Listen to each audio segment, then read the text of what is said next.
just.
Yeah. She knows. She knows. Hey. Yes. She's not here. I'm Carla.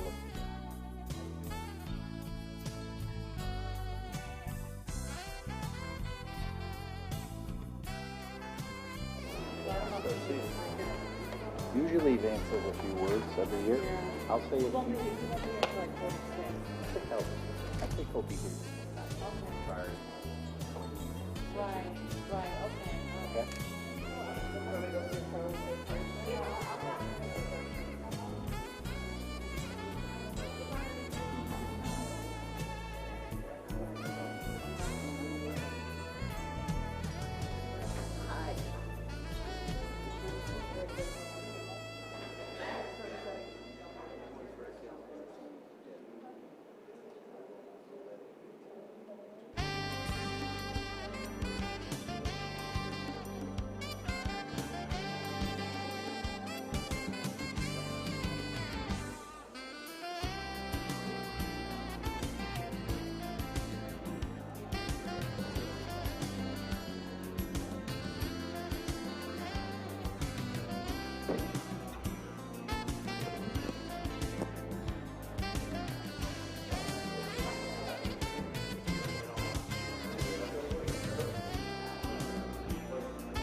what I could do.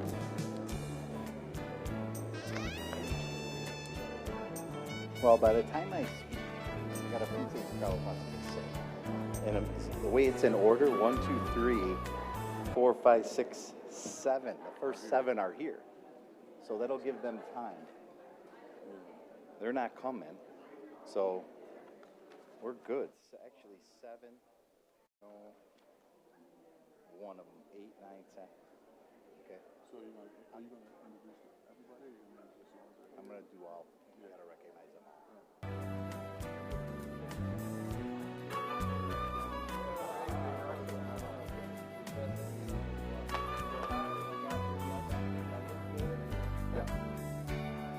giving y'all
Yeah, but by the time I get to them, if they're coming, he won't miss it. He won't be late. Because our first 8. Alright, I'm gonna get started.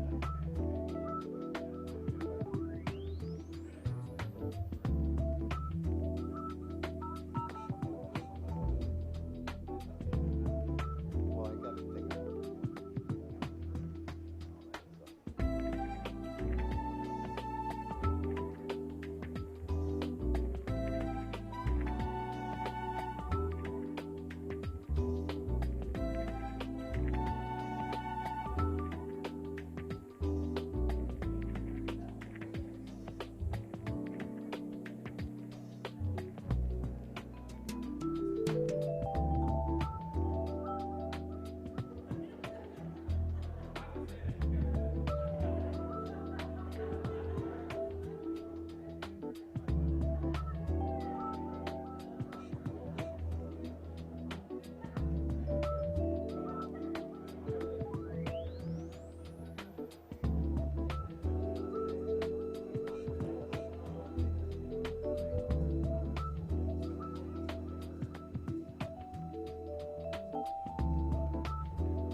Good evening.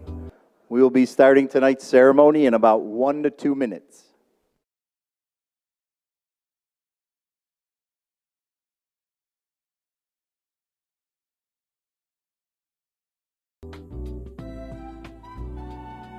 Test. Test.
Good evening, and welcome to tonight's athletic recognition, 2018-2019 RCSD Scholar Athlete Recognition Ceremony.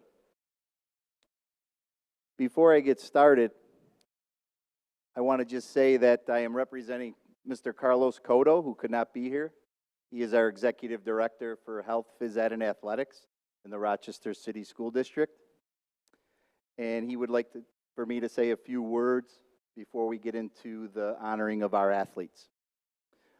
First, he wanted to thank, and I do as well, thank the Board of Education and our superintendent, Mr. Loengard, who is here tonight. Thank you very much for this opportunity to recognize this year's Scholar Athletes of the Year. Also, thank you to all the families for your attendance.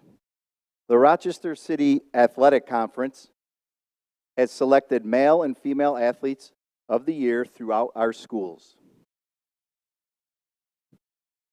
So a few of Carlos's comments as far as the department. He wanted me to give you a little bit of an overview.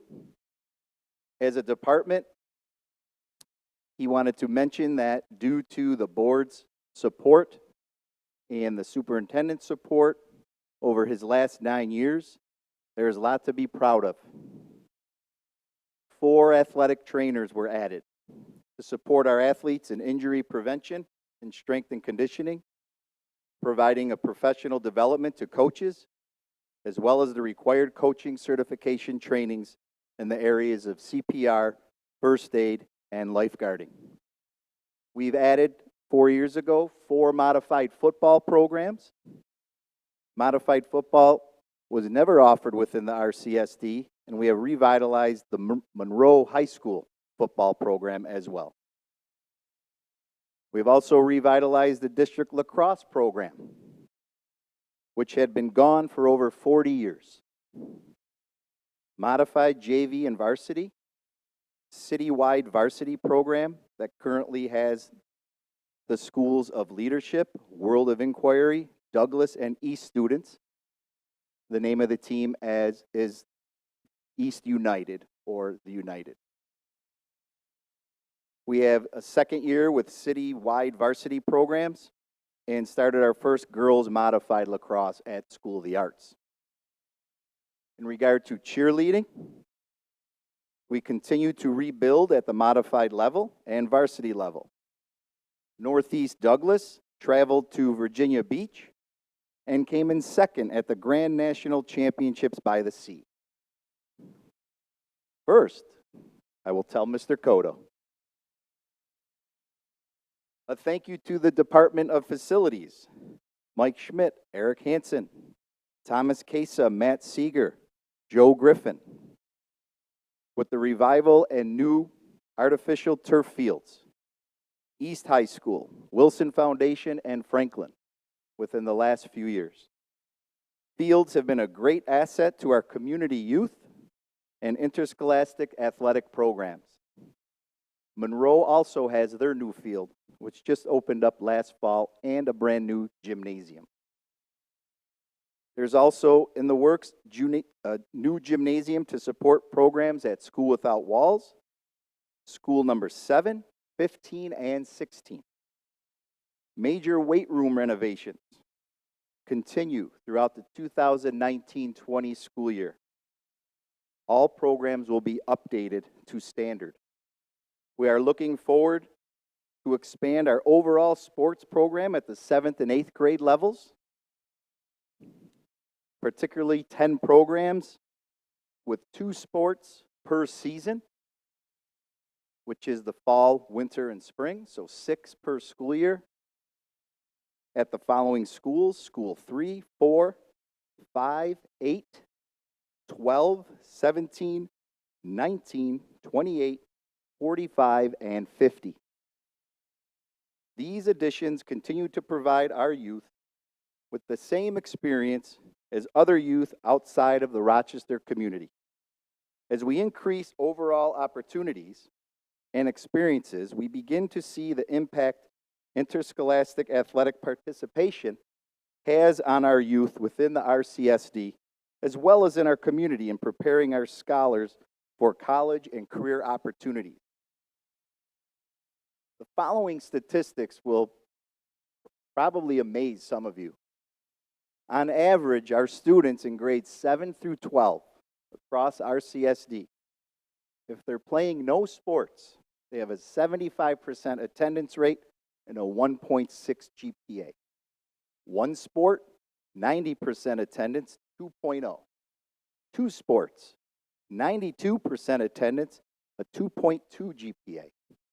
And 3 sports, 95% attendance, and a 2.7 GPA. Rochester City Athletic Conference has selected, like I mentioned earlier, 1 male and 1 female across the Rochester City School District.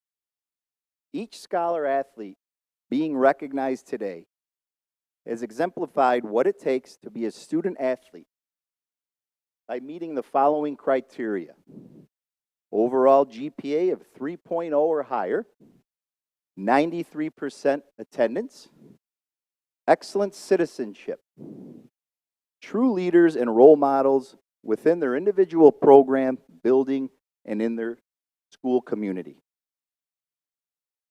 The group of the scholar athletes that will be recognized tonight has an overall GPA of 3.88.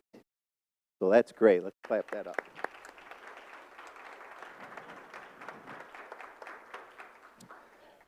In order for our young men and women to maintain a balance between academic and athletic success, it took self-determination, commitment, dedication, and a plan to set out by goals which allowed our scholars to stay focused and on track to accomplish this overall success in their high school career. But most importantly, it is also to take support and guidance from their family and our community, parent, guardians, grandparents, relatives. So if we could have all the parents and guardians, coaches, community members, and athletic directors, please stand to be recognized. Administrators.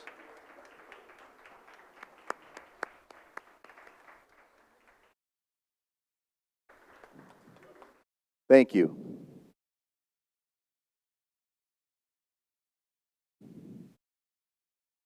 I'm joined by fellow athletic directors, Eric Robinson from East, Robert Thomas from Leadership, and David Michelson from School of the Arts, and they will be helping me present the award. I think I got all the names right because I checked everybody in as you came in.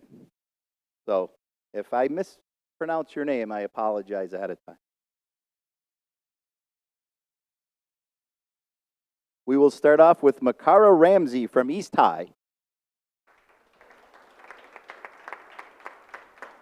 She's a 12th grader with a 3.8 GPA, College of Interest, John C. Smith University. She participated in the sports of swimming, cheerleading, basketball, and track and field. Congratulations, Makara.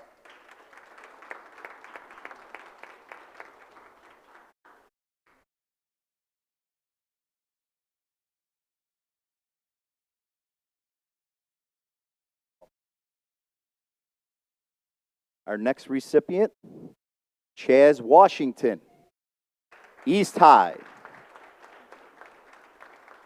Chaz is a 12th grader, GPA 3.75.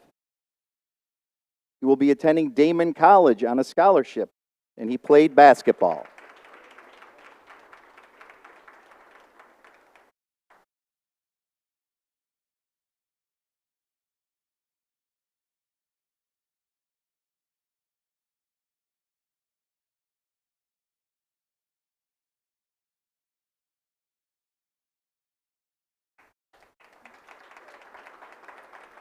Our next recipient is Jainaba Cham from Edison Tech. She is a 12th grader with a 3.67 GPA. She will attend the University of Niagara on full scholarship to play women's soccer. She also participated in basketball and track. Our next recipient, also from Edison, Michael Seapluck.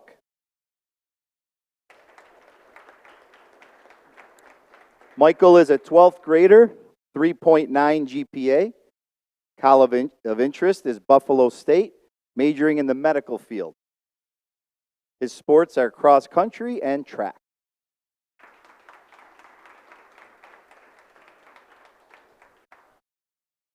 Our next athlete is from Franklin, Sally Pollock, 12th grade. GPA of 3.81.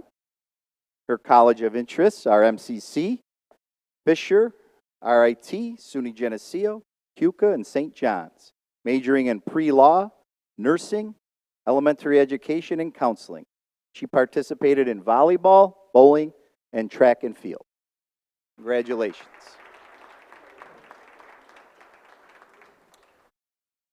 Our next athlete is from Franklin, Nasir Lin.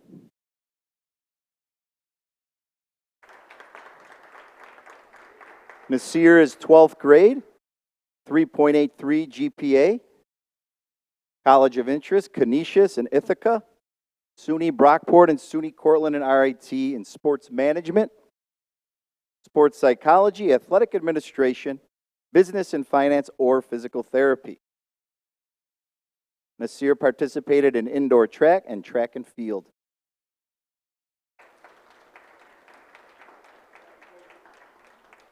Our next award winner is Aja Roundtree.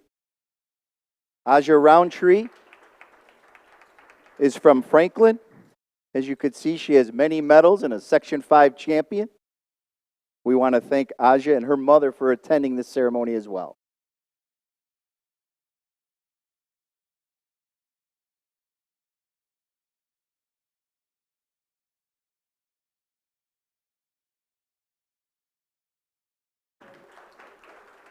Our next scholar athlete is from Leadership, Sherrod Holt.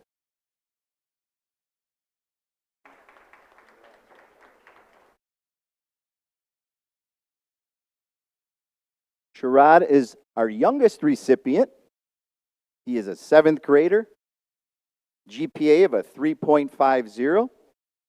He played football, basketball, and tennis. And as you can see, he has many years to decide what he wants to major in. Congratulations.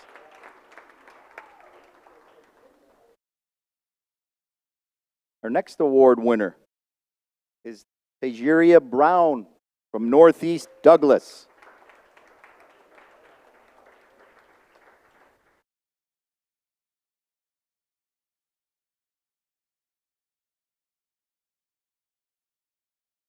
Tejeria is in the 10th grade with a GPA of a 4.10. Her college of interest, St. John Fisher and MCC.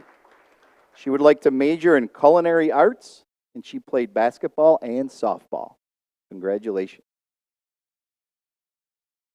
Our next award winner, Ethan Nero Schreiner from Northeast Douglas Prep. Ethan is in the 11th grade, GPA of a 3.46.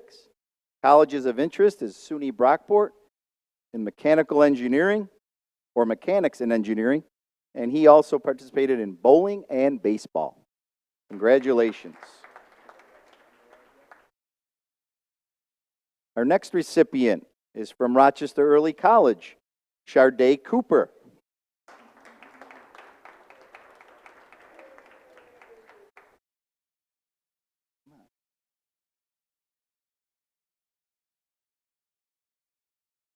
Charday is in 12th grade. She has a GPA of a 3.50.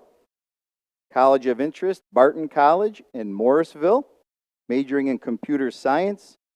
She was a 3-sport athlete with volleyball, basketball, and softball. Congratulations.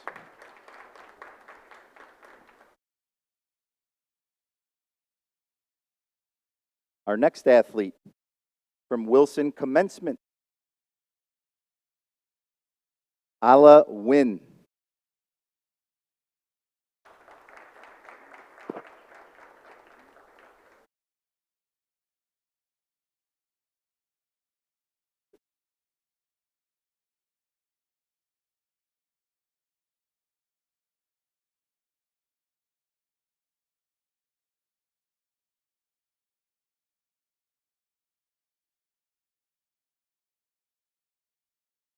Miss Wynn is in the 11th grade with a GPA of a 4.40.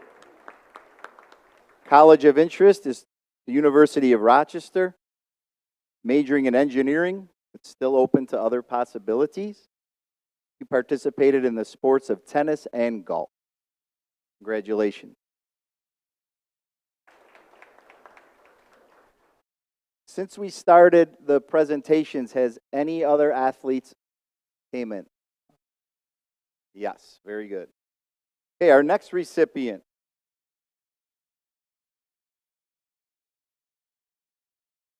From RIA, Guy Do 2. Guy Do 2. 12th grader. GPA 4.28. Colleges of interest, Finger Lakes and SUNY Brockport. Majors in physical education, which we love that one. Sports he participated in was volleyball, swimming, and tennis.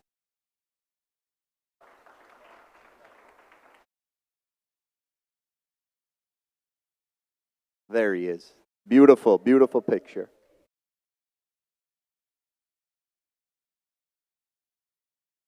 Anybody else? One more? Okay. Another student from RIA, Ali Haji. Grade 11, GPA 4.4. Colleges of interest, undecided.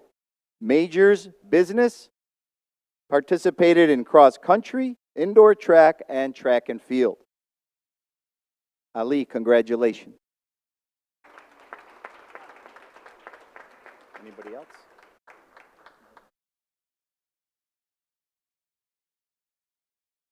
Okay, the following athletes are not in attendance, but I will announce them and recognize them. We have somebody else? Okay. Okay, our next recipient, Nigel King from School of the Arts.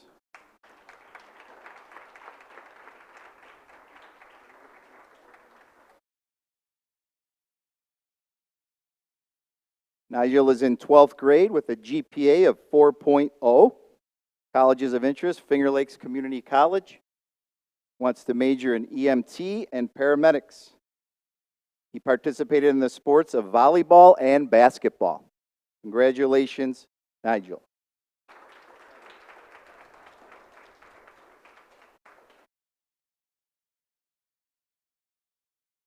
Anybody else enter? Okay. We have two recipients from Monroe.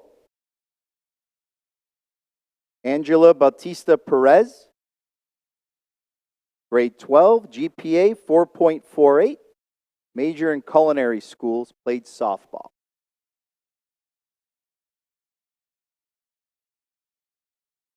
We also have Christian Ramos from Monroe High School. 12th grader, GPA 4.47, colleges of interest, RIT, majoring in civil engineering, played baseball.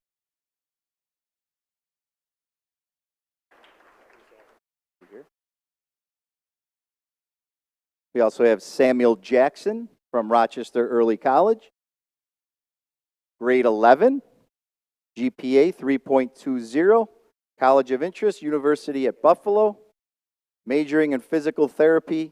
He also played football, basketball, and track.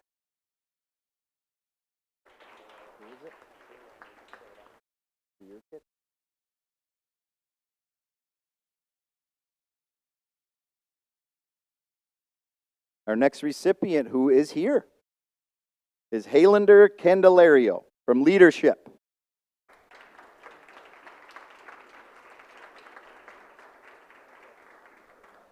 Grade 12, GPA 3.68, College of Interest, MCC in Liberal Arts and Computer Engineering, sports, volleyball, bowling, and baseball.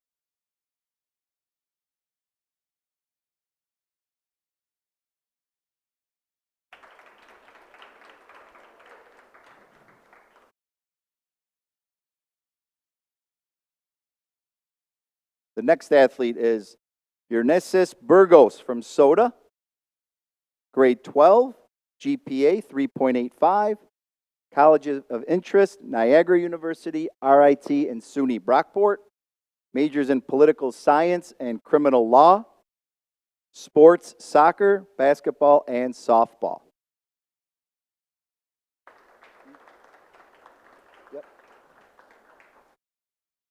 Our next recipient is Ricky Gamble from Wilson Commencement.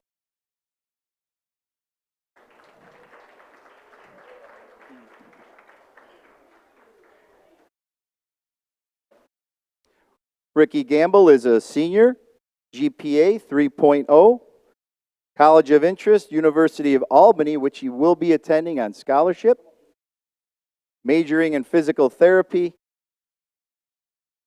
Ricky participated in his career at Wilson football, basketball, and baseball.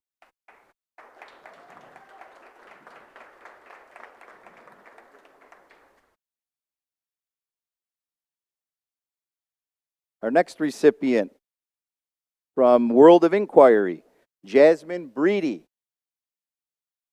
Jasmine's a 12th grader, a GPA of 4.14. Will be attending Clarkson University on scholarship, majoring in biology and physician's assistant. Sports were volleyball, bowling, and softball.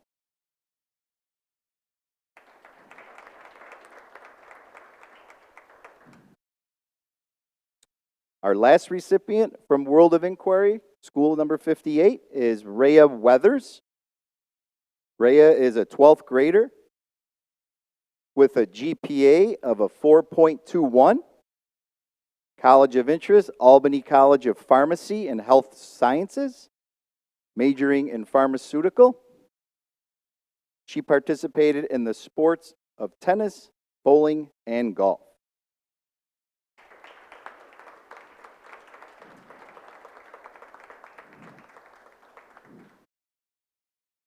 Is that everybody?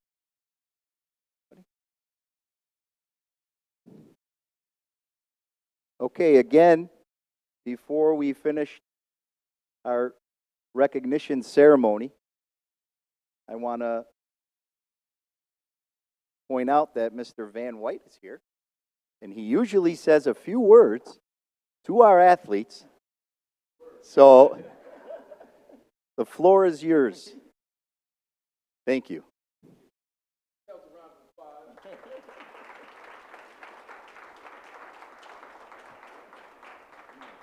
I want to first thank district staff for putting on this event, for highlighting our young folks. I heard a couple of parents and people say, okay, where's the picture? Where's the picture?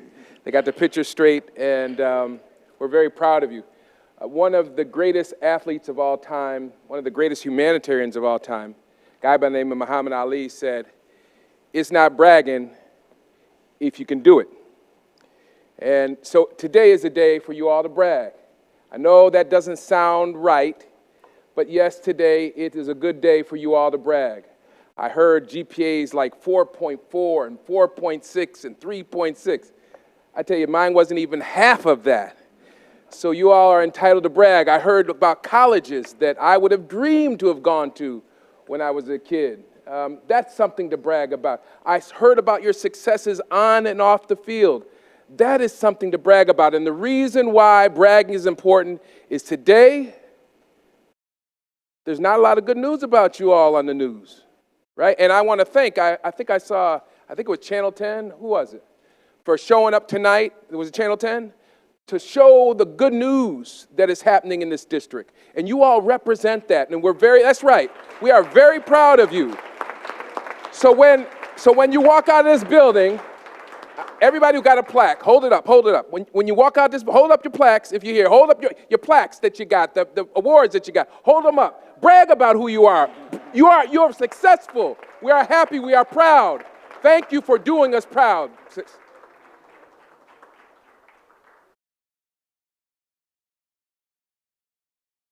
Thank you for those kind words.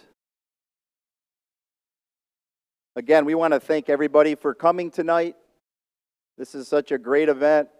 We love this every year. Just promotes everything that we're all about in our department.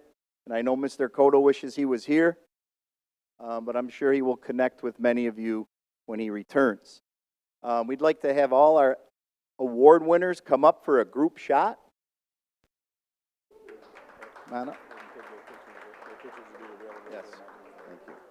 Also, if you noticed as you walked in today, we have the nice individual posters of all the award winners in the hallway.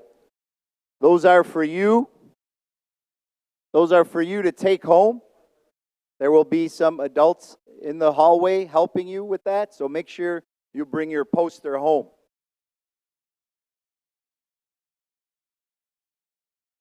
Again, make sure you bring your poster home.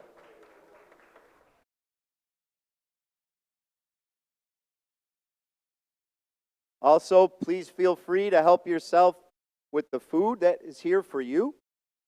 If you didn't get a sandwich or something to eat prior to the recognition, please help yourself.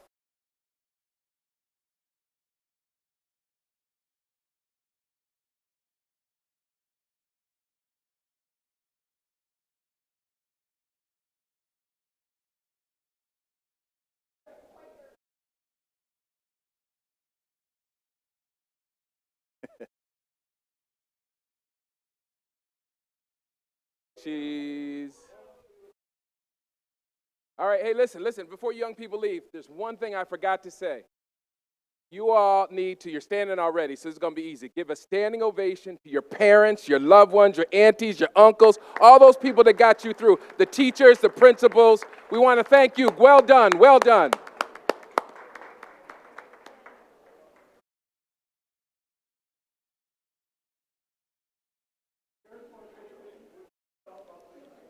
Don't forget your posters and the food.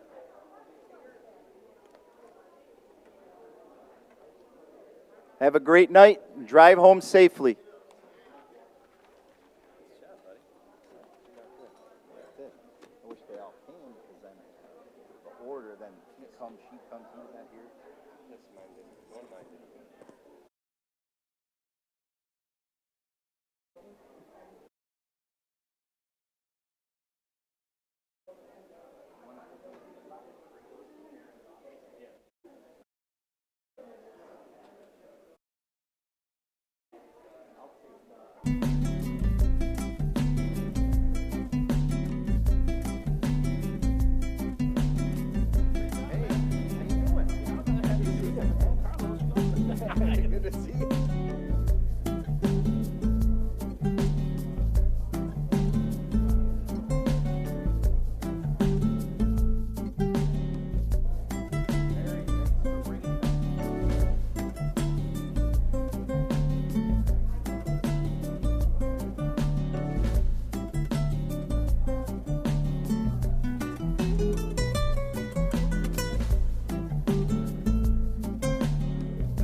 The time is now 6:36. Sorry for the 6-minute delay, but we were discussing some important preliminary matters. Good evening, everybody. Oh, come on, we can do a little bit better than that. I know it's, here we go, one more time. Good evening. Good evening. All right, there's one of my favorite people out there, former Commissioner Funches. How are you? I'm fine. Good. She's just checking up on us, making sure we're still doing what we're supposed to do. Isn't that right? All right, let's begin with the Pledge of Allegiance. We got quite a few young folks around here today. I think, let's see, I need a young person to help me with the Pledge of Allegiance. Now, young is a relative term. Second row, where you see second row? Oh, is there somebody behind Carlos? Yeah, move, Carlos. Carlos is moving so we can see her. Carlos, you gotta move out of the way. Carlos, you trying to talk her into it? Can she, will you do it with, is that your mom? You do it with your mom? All right, let's give him a round of applause.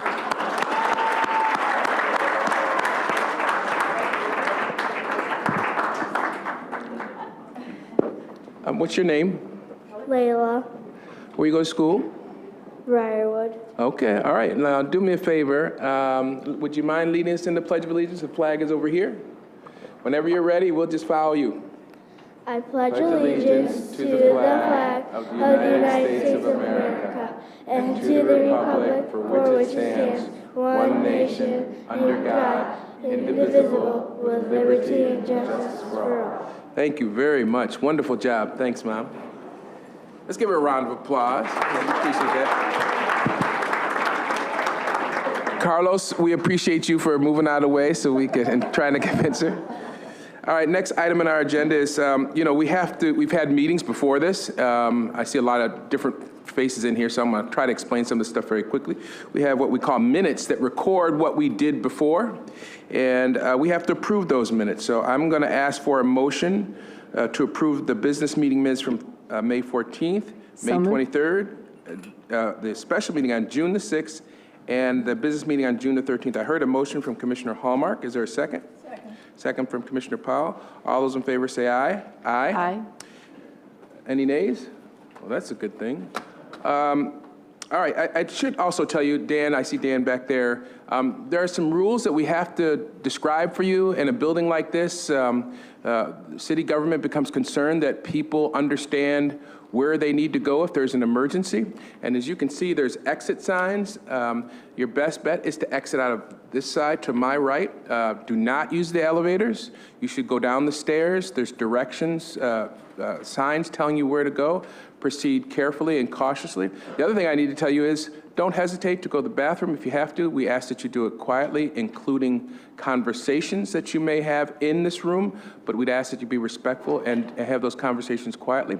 And then finally, there is going to be a speakers list, and everybody here understands, who've been here before, that we want to hear the comments that you have, the concerns that you have, but because there's typically a number of people have concerns about what's going on in their schools, we limit people's comments to 3 minutes. Our clerk over there will have this little like egg timer, and it makes this little obnoxious noise, and that's your hint for summing it up. If you keep on talking, there are rules that we can invoke that will require that you stop speaking, and I don't want it to come to that. And the reason why we have those rules is we want to make sure that everybody has an opportunity to be heard. All right. I'm going to move around the agenda just a bit. We have school number 46 is going to do a presentation, what our superintendent developed in response to the need for people to understand the good things that were happening in this district, the best practices that are happening in this district. Our superintendent wisely said, we ought to have a time on our agenda where we highlight some of the great things that our schools are doing that other schools can emulate, not only in our district, but heck, throughout the state of New York. So without further ado, Superintendent. Good evening. Good evening. Good evening, everyone. One more time. Good evening. My name is Tahani Pantoja, and I've had the amazing privilege of serving as the school principal at Charles Carroll School number 46. We are so incredibly excited to present today and be featured in the Bright Spot as a school, and as we talk about how we moved from priority status into good standing. We're going to first begin just quickly talking about our theory of action. We knew in order to ensure that our students achieved growth throughout the years, last few years, we needed to ensure that we had a systematic look at data. We had to really look at reviewing data and protocols. We also need to focus on monitoring each and every student. We also, in the process of multiple years, took a look at the curriculum. We recognized there was a missed opportunity in writing and created an instructional priority in that area. We knew that through our engaging ELT program, bringing amazing programs like financial literacy and cooking, that we could create a school climate and culture that truly would impact the overall success of our students. I have my instructional leadership team here today, and we're going to talk about 3 areas that we really feel made a difference in our school community. And that's our instructional priority in writing, our school climate, culture and climate, and also our proactive data systems. I have to my left our assistant principal, Adrienne Steflik, and she's going to talk about our proactive data systems and our MTSS. Good evening. Good evening.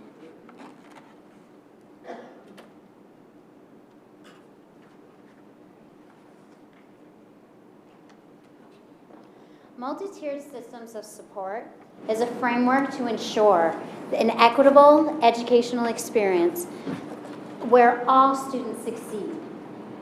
Because school staff accept, understand, and support them. It's truly knowing every student by face and name. And that's what we do well at School 46. We refined the system to be proactive in identifying our struggling and advanced learners. And through that, it influenced the school-wide systems to drive the change. It started with a laser-like focus on data to help all students grow. Proactively, teacher teams identified the strengths, challenges, learning styles, and social-emotional wellness of each student. Through these meetings, there was an increase in collaboration between teachers, administrators, families, and student support specialists, which resulted in influencing the broader school-wide systems. For example, in the teacher teams, we noticed that our Tier 1 students, our students on grade level, were not growing fast enough. So through that, we did an assessment analysis, which influenced our school priority and decision to move forward with common assessments and action research. To tell us a little bit more about that is Ms. Tara Toole. Good evening. Good evening.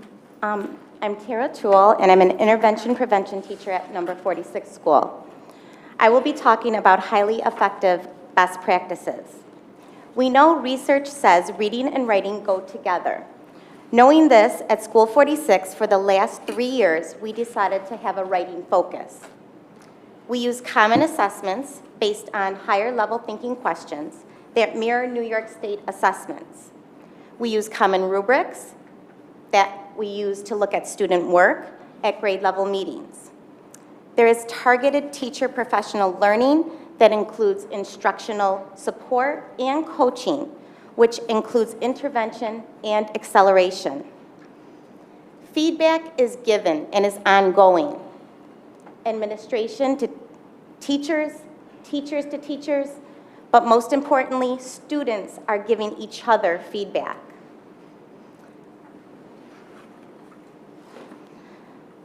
The staff and students at 46 knew we had great momentum in writing and wanted to link that to reading. As a school community, we began to investigate a literacy program spearheaded by a 6th grade teacher. We had amazing grade 6 results with our pilot program. As you can see with our data up there, the cohort analysis data showed a 44% increase in students meeting growth targets, and there was a 32% increase in grade 6 students being on grade level. I'm going to now pass it over to Mr. Mike Franciosa to talk about our culture and our climate. Good evening. Good evening. At School 46, we have a robust and vibrant climate where students and families feel safe, welcomed, and valued. We know each child by face and name, family, and story. Our school community prides itself on a right-sized triangle where the overwhelming majority of students demonstrate Tier 1 behavior. Data is analyzed via a myriad of methods to provide individualized social emotional learning and supports. Interventions that are data-driven, personalized, specific, and frequent are monitored with regularity, such as mentoring, peace circles, leadership opportunities, daily check and connect, and restorative practices. At our school, students and staff accentuate the positive, celebrate our success often, and recognize that our PBS school community is just good, clean fun. At times, we recognize that it is necessary to dress up as superheroes, take a much-needed pie in the face, or occasionally have your hair cut into a mohawk on stage. All right. Together, we dance, sing, perform, create, cook, construct future cities, and laugh often, all the while enriching lives, building strong relationships, and making each school day an event that you just can't wait to wake up for. I would like to now introduce Mary Pellegrino for our next steps. Good evening. My name is Mary Pellegrino. I'm a reading teacher at 46. I'm here to talk about the next steps as we embark onto the 2019-2020 school year. As a school in good standing, we're now looking towards being a reward school. Since we've had such great success with our 6th grade pilot literacy program this year, we embarked on an action research project to build upon and foster this growth for all of our students at School 46. With our kindergarten through grade 5 teachers, we identified essential elements for a literacy program. We knew that a balanced literacy approach within a workshop model was a key element for us. We also wanted to make sure that a literacy program that we chose had a high level of rigor and student engagement. A key factor for successful implementation for us was grade level discussions, embedded instructional support, and coaching opportunities throughout the school year. Through this action research, we fostered unanimous support from our school and parent community. Our school family is looking forward to expanding our success from 6th grade throughout our kindergarten through 5th grades. And last but not least, of course, we would be remiss if we didn't leave this with just a snippet of our students and their performance. So, without further ado, the School 46 Choir.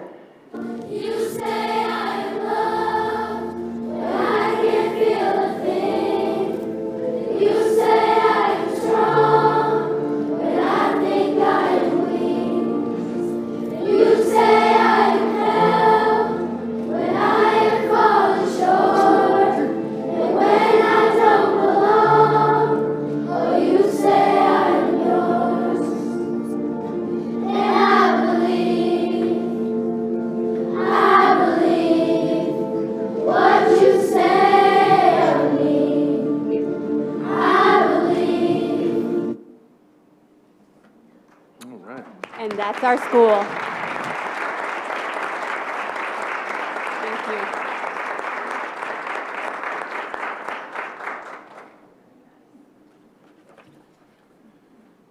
Thank you very much. Your presentation is not only instructive but inspiring, and thank you to Dan for having the idea to highlight the best practices in this district. And I'm sure Terry, who is here, is paying close attention to that. Let's welcome Terry Dade, our incoming superintendent.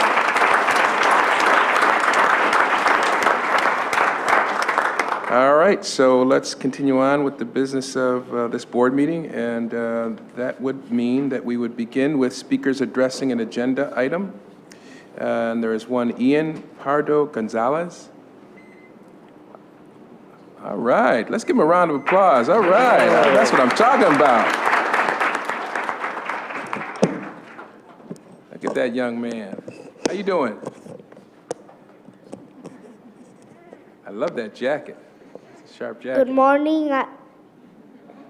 Good afternoon. I am Ian Pardo from the Bilingual School Spanish Academy. I am here to vote for Ms. Diaz so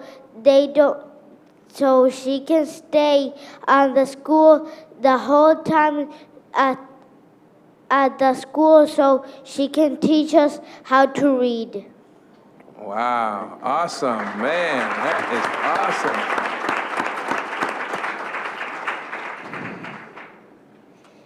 She's a good person because she teaches how to read every day. When we go to her class, she knows what to do with us. She teaches how to read. She knows what we like. She every day shows us that doesn't matter when you don't know how to read. She teaches us every day when you don't know to read. When you start to read, you know when you're reading. Amen. All right. Good job.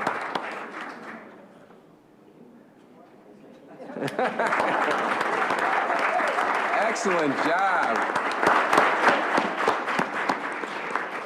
I know he was giving his teacher a lot of credit, but is that Mom back there? Let's give Mom a round of applause. Good job. Good job, Mom. You did a great job. Next, we have speakers not addressing an agenda item, and we're going to begin with Cynthia Clay.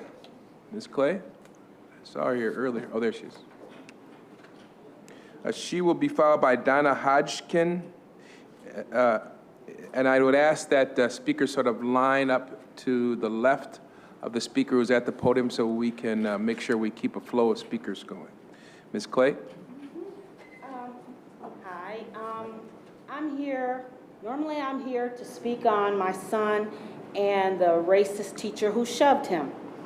I come to parent engagement. I never knew about parent engagement before this happened with my son. I've come to meetings that happen without me. They scheduled a meeting at 8 o'clock in the morning and with the teacher that shoved my son. Can I make it to this meeting? No. So my question is, why is parent engagement not given the leeway or more? How come they're not supported? How come when I come to parent engagement, I'm fought? How come when I come to the city school district, I feel that the entire board and the administration does not support me? As a parent, you want my son sitting in that seat because you want that money every time he sits in that seat. It's all about the money, I guess, because certainly you don't care about my child.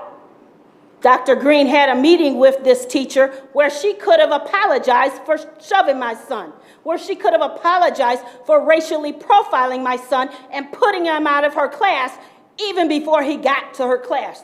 But no, I didn't get that chance, so no, I am still upset about that. And they had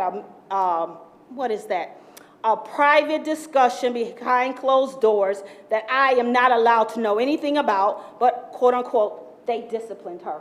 I'm not satisfied. And now when I come to parent engagement to get the people that work there to help me, I'm being told I can't have their help or their support. I met with Dan Lowengar, and he had the nerve to tell me, well, maybe you shouldn't bring your children to the meeting and see you speak if they're going to get upset seeing you upset. No, if they don't see me supporting them and fighting for their rights, which is 2020, it's almost 2020, and you got these racist, tenured teachers on the district payroll being covered and protected because Anna Burbanski has an airtight contract. No, it's time out for that. These racist teachers, and you know who they are because there has to be a record of each time there is a meeting with and what the meeting is about. This teacher had meeting after meeting at 39 school, Miss Diane Hamilton, and each year she had meeting after meeting. She had to have her union rep come because she won't meet with a parent without them. So tell me, you, the district, the union, you're all culpable for this racist teacher putting her hands on my child. And then you didn't even call the police, file anything. You didn't help me. And now you're trying to get rid of the two people that are helping me? How dare you? And the racist comment that Dan Loengard said to me, maybe you shouldn't bring your children. Oh, excuse me, I'm a single parent. Where would I take them to? Or are you not in touch with the problems that a single parent faces? Thank you. Donna Hodgkins will be followed by Mary Ann Torres. For those who have never attended a board meeting before, it may seem odd or difficult to see someone express that kind of concern and then not have anybody respond. We try to be as disciplined as possible because this is the period of time that we listen to people. It doesn't mean we don't respond.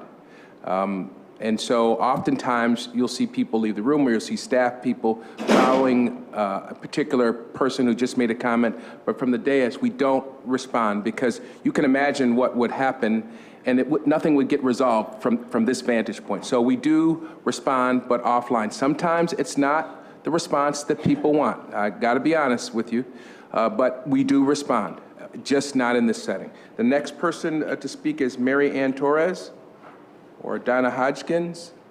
How about Normar Gonzalez? How about Brady Poole?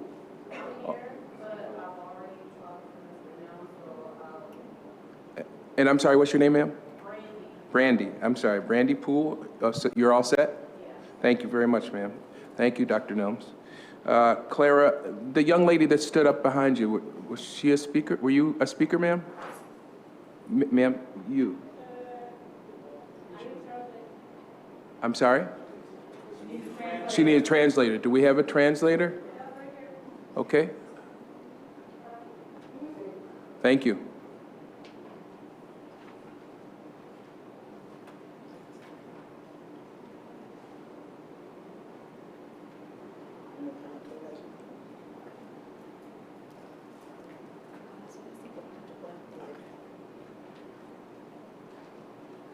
Hi, good evening. Good evening. My name is Normar González y estoy aquí por la señora Díaz, I am here because of Mrs. Diaz, la bibliotecaria de la Academia Bilingüe. the librarian from the Bilingual Academy.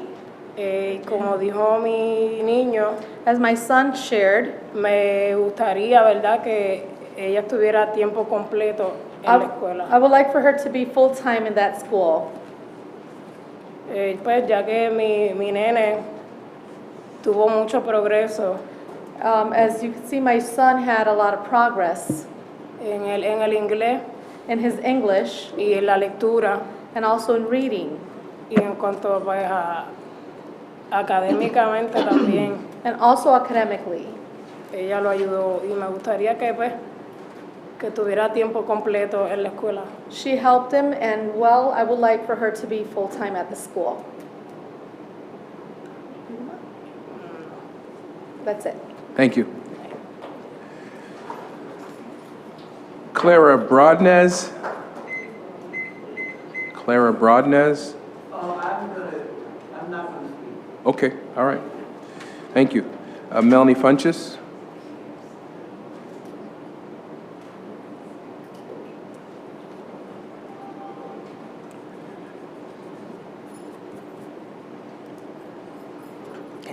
Good evening. Good evening. Good evening. I just am coming tonight to express When I came on at the beginning of 2018, I came on with a charge around doing work around special ed. And as we've come to a point where that work is reaching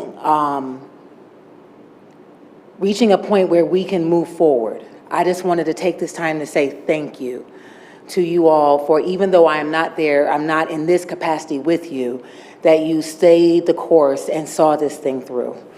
And I just wanted to take this opportunity to also say, that the work is just getting ready to get started.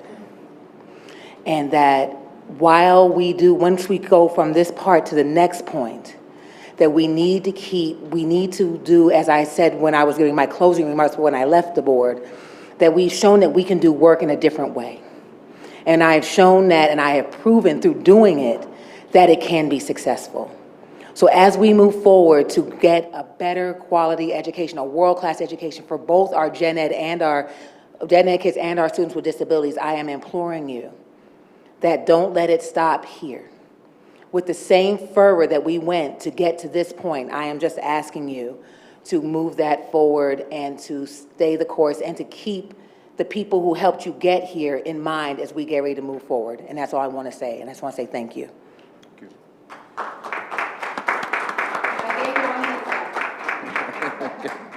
Cornice Williams. Cornice Williams will be followed by Tammy Taylor Brown.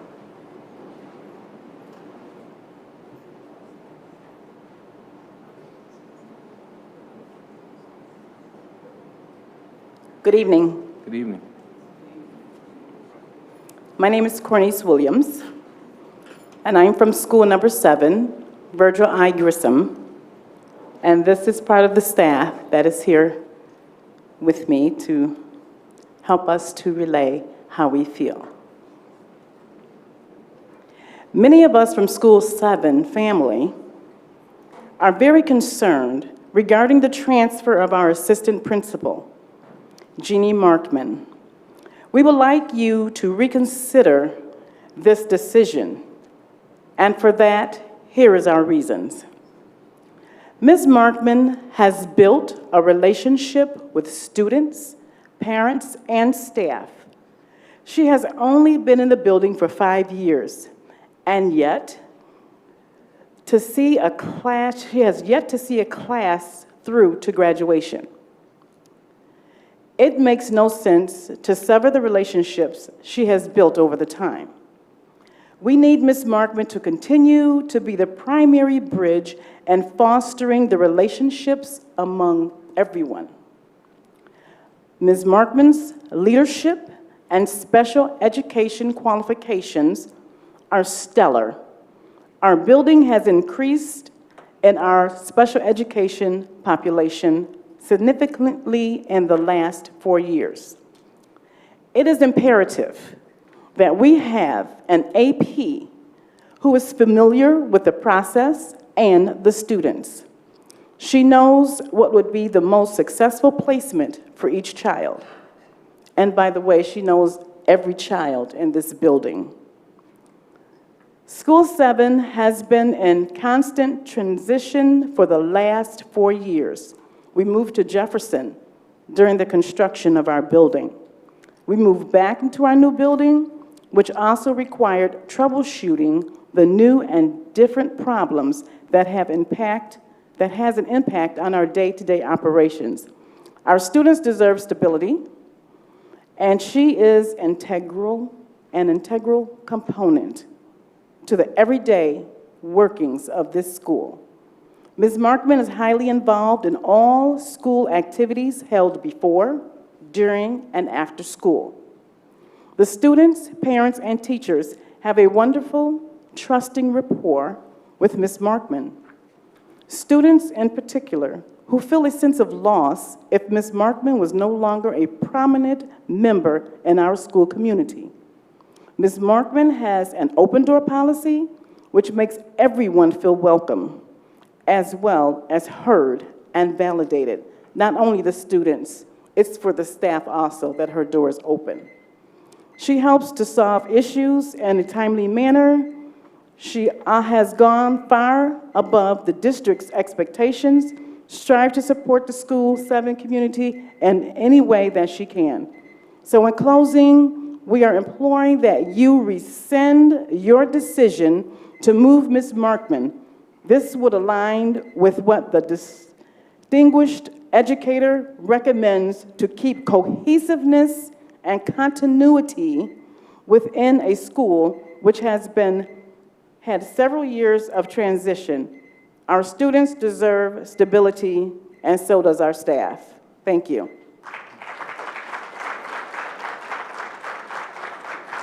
Thank you.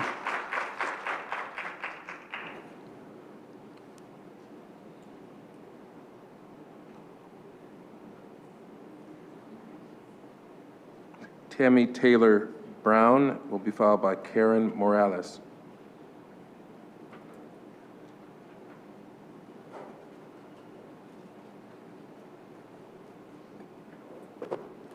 Hi, good evening.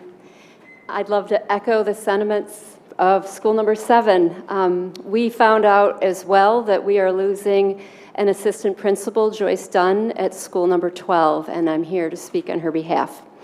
We received that news 2 days ago. Joyce is slated to be moved to a high school position, and I can't overemphasize my shock and disappointment when we found this news out. I've spent the last 20 out of 32 years in the district at School 12. School 12 is my home away from home, and I care about it deeply. And as you all know, our school's been through a lot in the past few years. You know it very well. We suffered a terrible loss. We've been under intense scrutiny. We've had several changes in our school leadership. We've had 3 principals in 3 years, and we'll be welcoming our 4th principal in a couple of weeks. Joyce Dunn has been the only administrator to remain at School 12 throughout these difficult years. It's my strong opinion, and I hope you would agree, that consistency is crucial for a healthy school environment. Allowing Joyce to stay would enable her to help with the transition a new principal needs to make and continue the outstanding work she has started. Joyce has been my direct supervisor for 3 years. And as I said, out of 32 years that I've been in the district, she's been one of the most knowledgeable, competent, supportive administrators I've ever worked with. She's helped me grow as a professional through her detailed observations and evaluations. She's linked me with resources for my students. She's supported their families. She's incredibly organized and hardworking and holds herself and her staff to high standards. Much of what Joyce does in her day-to-day work cannot be taught or replicated. It comes from a combination of an amazing work ethic, common sense, and years of experience in the district. The thought of her being forced to leave, especially at this crucial time in School 12, is hard to imagine. I see no positive outcomes resulting from her move. For the good of the students and staff at the Anna Marie Douglas Academy School number 12, I sincerely hope that each of you will please reconsider and allow Joyce to stay at School 12.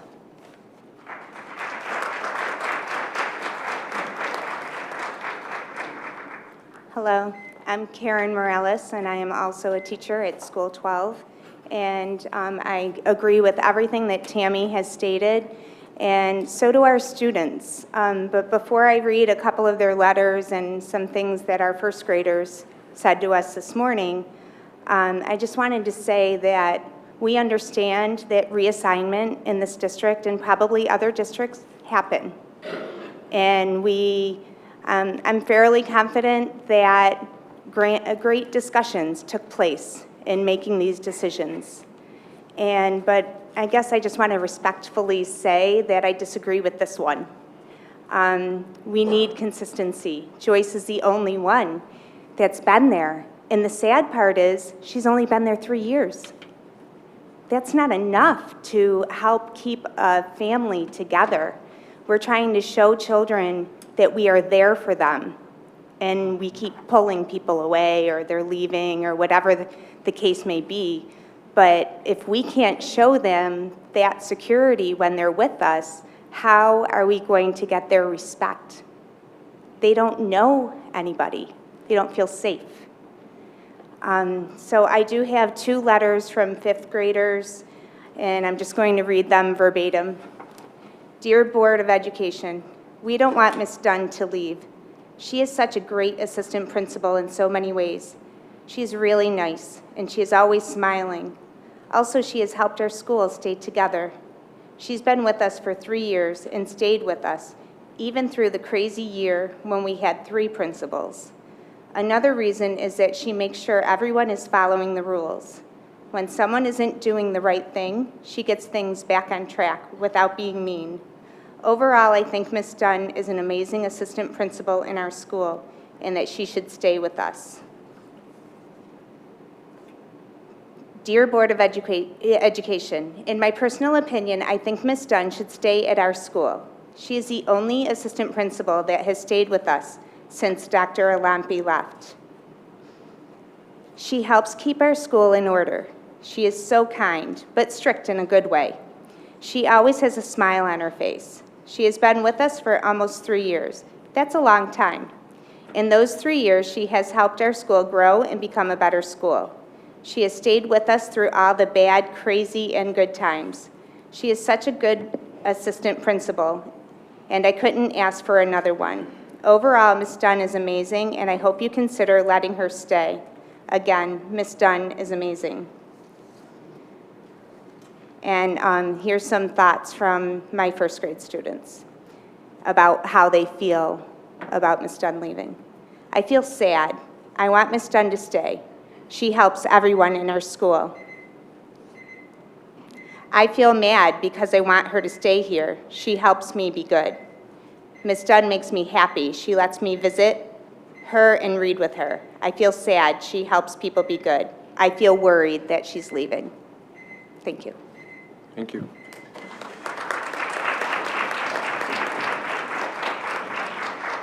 Ms. Markman will be followed by Maria Castaneda. Probably mangled that. I apologize.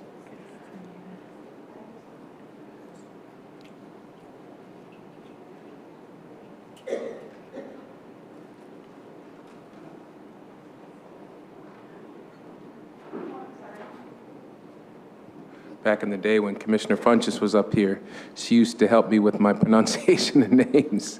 She would gently whisper the correct pronunciation, so I apologize for incorrectly pronouncing some folks' names.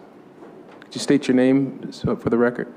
My name is Jeannie Markman. I'm an assistant principal at school number 7. Welcome, Mr. Dade. I appreciate your presence here.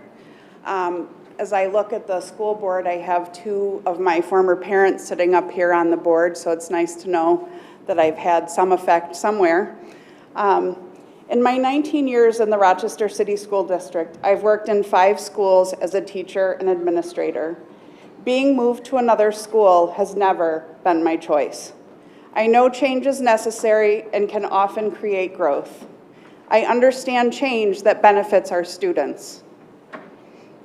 Unfortunately, in our district, it happens far too often and for reasons that are often unexplained and are never transparent.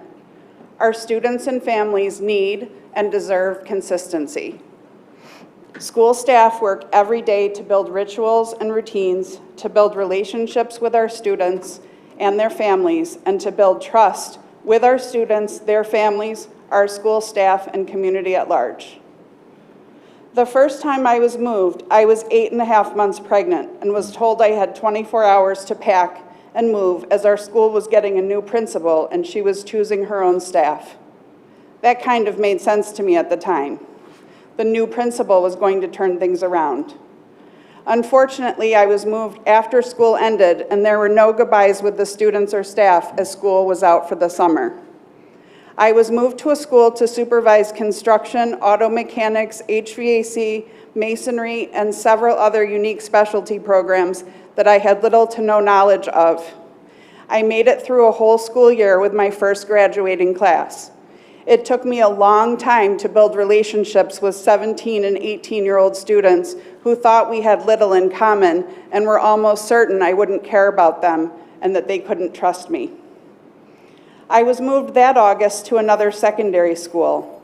I was able to get back to middle school where I started, and I was able to quickly build new relationships with students and their families that were new to the school in 7th grade. I almost made it through to the high school graduation of my first 7th grade class. I was moved 3 months before their graduation, less than 6 weeks after my own mother died. I went to another high school, replacing a series of 7 assistant principals in that position in 7 months. I was there 5 months, being moved less than 2 weeks before school started to my current position at School 7. In my current position, I have worked with 7 different special education administrators, 4 different assistant principals in 5 years. We've had 4 different school social workers, 4 parent liaisons, countless clerical changes, 3 different cafeteria managers, 3 different head custodians, and made 2 moves and been in 2 different buildings. I've had 4 different offices. This has been too much change for our school staff to be acclimated, much less our students and their families. In our district, a majority of our student population is housing and food insecure. I always keep track of my former students. I've held babies of my school babies and have even had the good fortune to have second-generation students. One of these will move up from our 6th grade tomorrow. His younger brother is in 4th grade. One of my former students owns his own barbershop, and he comes to our school and gives our students free haircuts and manicures before school events. It is all about building relationships and building our community. Change is necessary, but it needs to be planned, deliberate, and in our students' best interest. Many people, many assistant principals have been moved in the last 48 hours after many principal and leadership changes in the past few weeks. Ms. Markman, are you about finished? I'm almost done, sir. I'm sorry. Thank you. No, that's all right. I hope I didn't bore you with my personal saga, but it is not unique to me or to our school. Human beings need consistency and trust to build solid relationships, and our young people need it more than most. For some of our students, their school routine and those people that support them are all the consistency they have, and that is why I am advocating to continue my work at School 7. Thank you.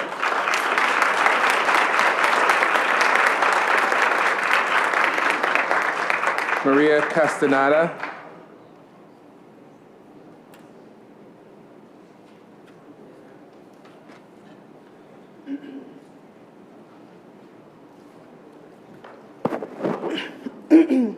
Good evening, and thank you for the opportunity to speak with you tonight. My name is Maria Cani Castañeda, and I am a teacher at School 12. I am here today to speak on over the 75 petition signatures in favor of keeping Joyce Dunn as one of our assistant principals at School 12. While many more individuals would have liked to have been here, many could not make the arrangements to be here in such short notice, as we only learned of this decision 2 days ago. The staff at School 12 have come together rather quickly and have shown unity and solidarity in support of retaining Joyce Dunn at School 12. My purpose here tonight is to have the petition acknowledged and entered into the minutes of tonight's board meeting, as over 75 petition signatures speaks volumes. We, the undersigned, support retaining Joyce Dunn as an administrator at School 12 for the following reasons. School number 12 needs some consistency through constant change. Ms. Dunn is effective in dealing with parents and staff. Ms. Dunn understands the intricacies of our complex school. Ms. Dunn holds students and teachers accountable. Thank you. I also would like to add that I have been at school number 12 for 29 years. I have been a part of that school's community through the good times and the bad times. This is my first time addressing the school board, and the second time I have written a letter of concern to the superintendent. In my time as a teacher here at School 12, I have never felt so compelled to speak out against the current decision made to involuntarily remove and transfer our vice principal, Joyce Dunn. I am asking that you take the time to reconsider this decision. I would also like to take this time to remind you that it has only been 3 years since our move back to School 12 after a long building renovation. In such a short period, we have been through many changes, challenges, and devastation. This included changes in leadership 4 in a year and a half, the addition of middle school staff and students, a tragic loss, and the relentless negative publicity. I strongly believe that it is essential to the school's continued healing and future growth that you reconsider your decision and allow Joyce Dunn to remain our one constant. She has many proven abilities in what makes an effective and dedicated administrator. Daily, she offers many things to both staff and students. 2 things she can provide that no one else can is her presence and skills that gives us consistency and positive stability in times of need. Joyce has demonstrated time after time that she is able to provide the discipline that is much needed for the staff as well as students. Her unique skills and knowledge in the areas of managing people, data, and processes to foster school improvement make her a pivotal administrator at our school. Her level of accountability has shown to raise staff to a much higher standard. I have worked closely with Joyce Dunn on school base and as an RTA rep for our school, and know that she has a clear vision of where our school needs to be in the future. She supports the team during rough times and brings out the best in the team. Thank you for taking the time to reconsider. Thank you. Thank you.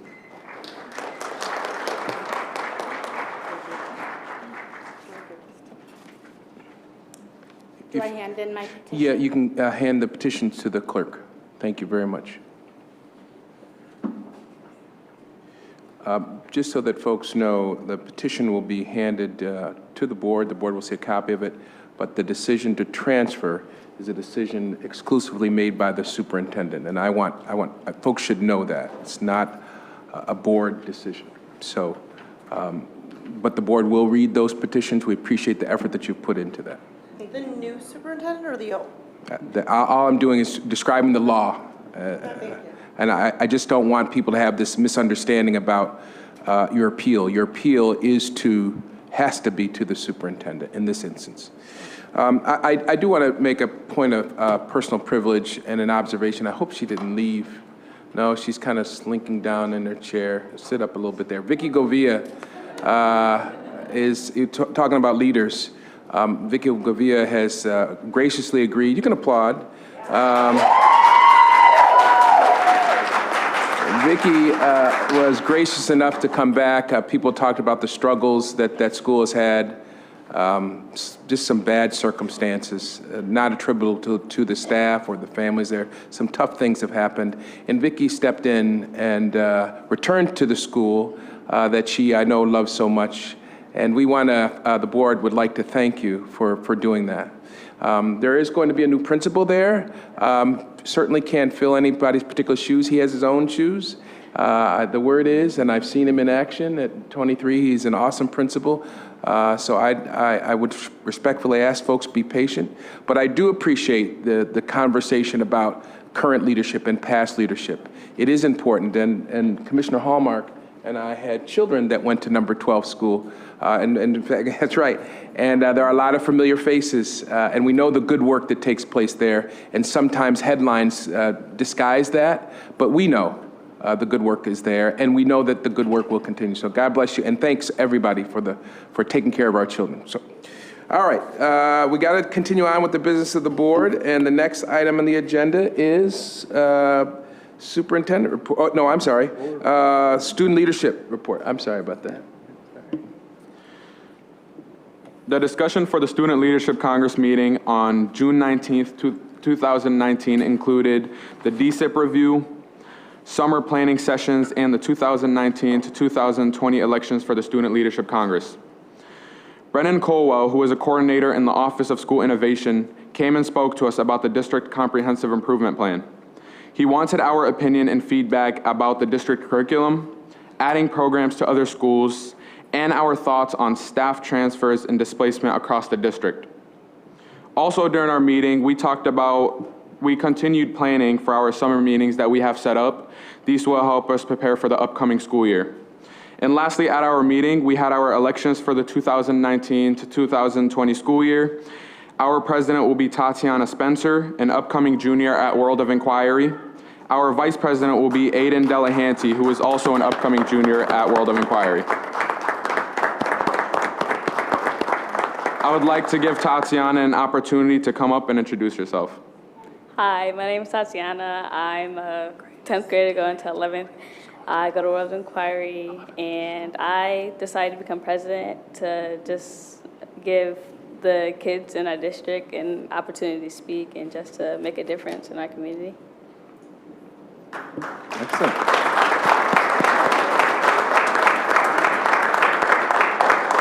That concludes my report. Thank you. Next is a parent advisory report. There is no report, is that right, Madam Clerk? And then we have Bilingual Education Council. I have no report, but no, you do have a report? Okay, come on up. Oh, that's all right, that's all right. No worries. Thank you.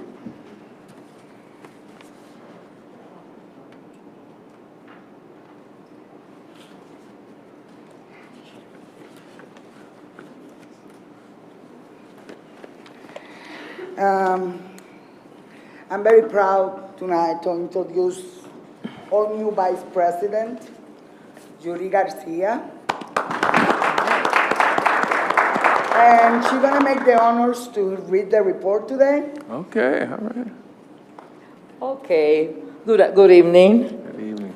Mirna thought that she's gonna take me by surprise, but this is not a surprise. Here we go. Good evening, buenas noches. I am Julie Garcia, the Vice President of the Bilingual Education Council. Thank you for the opportunity to share some of the Council's activities. We are bilingual parents, community-based organizations, and educators representing and advocating for the education rights for the quality bilingual education for our students in the district. The district leadership and the board ought to recognize and appreciate the parent groups and volunteers, and we spend a lot of time in the district meetings and meetings with parents just within a month. It can easily reach 10 meetings. We are requesting the district compensate parents leaders from the PEC, PAC, and the CPAC with gas, car, and fund for child care. This may encourage other parents to get involved and they feel support. But our biggest concern was the breakdown in communication department in the district. Why we are not allowed to put our flyers like the other parents groups in the district building. We are still interested in helping advocate in Albany and reach out to whoever we need to help bring some resources to our children. We attend a community forum to hear for the candidate running for the board. The Bilingual Education Council are proud to introduce our new Vice President, Julie Garcia, in the East High School school. Hello. Thank you for the Office of Parent Engagement, the Bilingual Office, for all the help and support. We encourage parents to run the office and to participate for the voting process. We need more staff to make sure our children are successful. We have several cases of special ed where resources were taken away from students who really need special education services. Restructure the Bilingual Academy to be K-6 in one side and 7 to 12 in the other side, like the district promised in July when they show us the location and give the resources and more staff to Edison. Our next monthly meeting will be held on Tuesday, September 10 at 5 p.m. at the Grand Center on 700 North Street. All are welcome. And to conclude our report, thank you very much. Muchas gracias. Okay. Now it's my turn.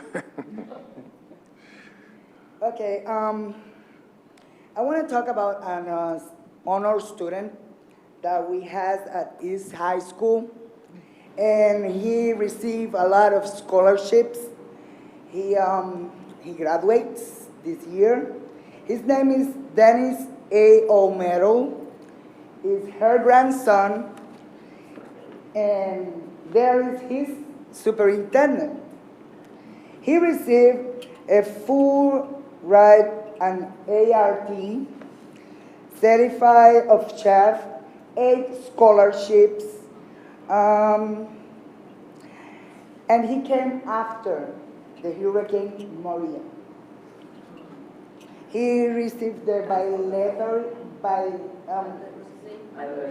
that thing. And Rochester Children's Scholarship Fund.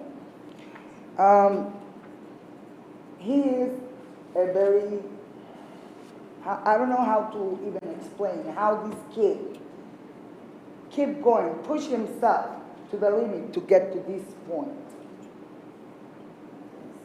It was grandma, it was his teachers, and it was the kid who wanted to succeed. But we got this kid who, thanks God, succeed. And at the same time, I got another kid from a special ed that sadly it's been a year waiting for a placement. We have a CSC meeting last week. The CSC table was complete, so we cannot do nothing about his IEP. A year, 2 mediations, 5 CSC, and the kid's still in the same placement. Okay? I hear this kid talking. This kid is not mine. This kid is hers. But this kid is everybody here kid. And his education is on your hands. He gonna be another graduated, or he gonna finish dropping out because we don't have services for him. Thank you. Thank you.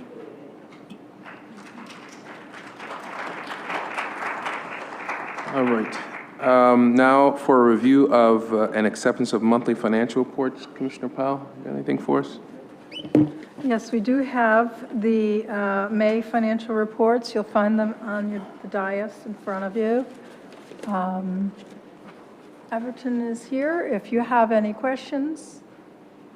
If you have no questions, I would make a motion to approve the May financial reports. There's a motion. Is there a second? Is there a second? Second. It's been seconded by Commissioner Hallmark. Any questions or comments regarding those financial reports? There being no questions or comments, all those in favor of approving the May financial report, say aye. Aye. Aye. Any opposition? Ayes have it. We have no quarterly reports at this meeting. There is supporting documentation for a number of the resolutions in the packet under procurement, contracts for vehicle repair, water treatment chemicals for our boilers, athletic uniforms, which are either dry cleaned or refurbished. Helmets are repaired every year. Many of these contracts are going through Monroe to BOCES as the lowest responsible bidder. And it also includes milk and bread contracts, also procured through Monroe to BOCES. That concludes the financials. Thank you. Any questions or comments to the superintendent or to Commissioner Powell? There being no questions or comments, let's move on to the next item on the agenda, which is Mr. Lowengaard's report. Thank you, Mr. President. I actually have a lengthy report, so I've cut some of it already. The June update, you have it in your packet, but I won't be presenting it. I will let Superintendent Dave do the valedictorian and the salutatorians, if you don't mind, at his first meeting. The other ones are self-explanatory. We have an award for one of our commissioners. This is from the New York State School Boards, and this is for achieving level 1 in terms of the training, and it goes to Natalie Shepard. Congratulations. I thought we were going to hear drum roll. Yeah, and the award goes to... Okay, and here. They'd have to give me the lifetime. You going to give a speech? Thank you. I want to thank my family. All right. Okay, let's see. Second, couple of quick announcements. We are, I'd like to, on Tuesday, if you're meeting in executive session, try to get an update on the EPO at East, so if that's possible, schedule. Be a secret, Sean, but no, we'll anyhow. Second of all, we're going to have some moves and some changes. The Bilingual Academy, I should have announced earlier, is going to go to Jefferson. There were a lot of complaints about them being at Hart Street. It really wasn't conducive as a school. So they're going to go to Jefferson. 54, which was going to do that for swing space, is going to go to Franklin.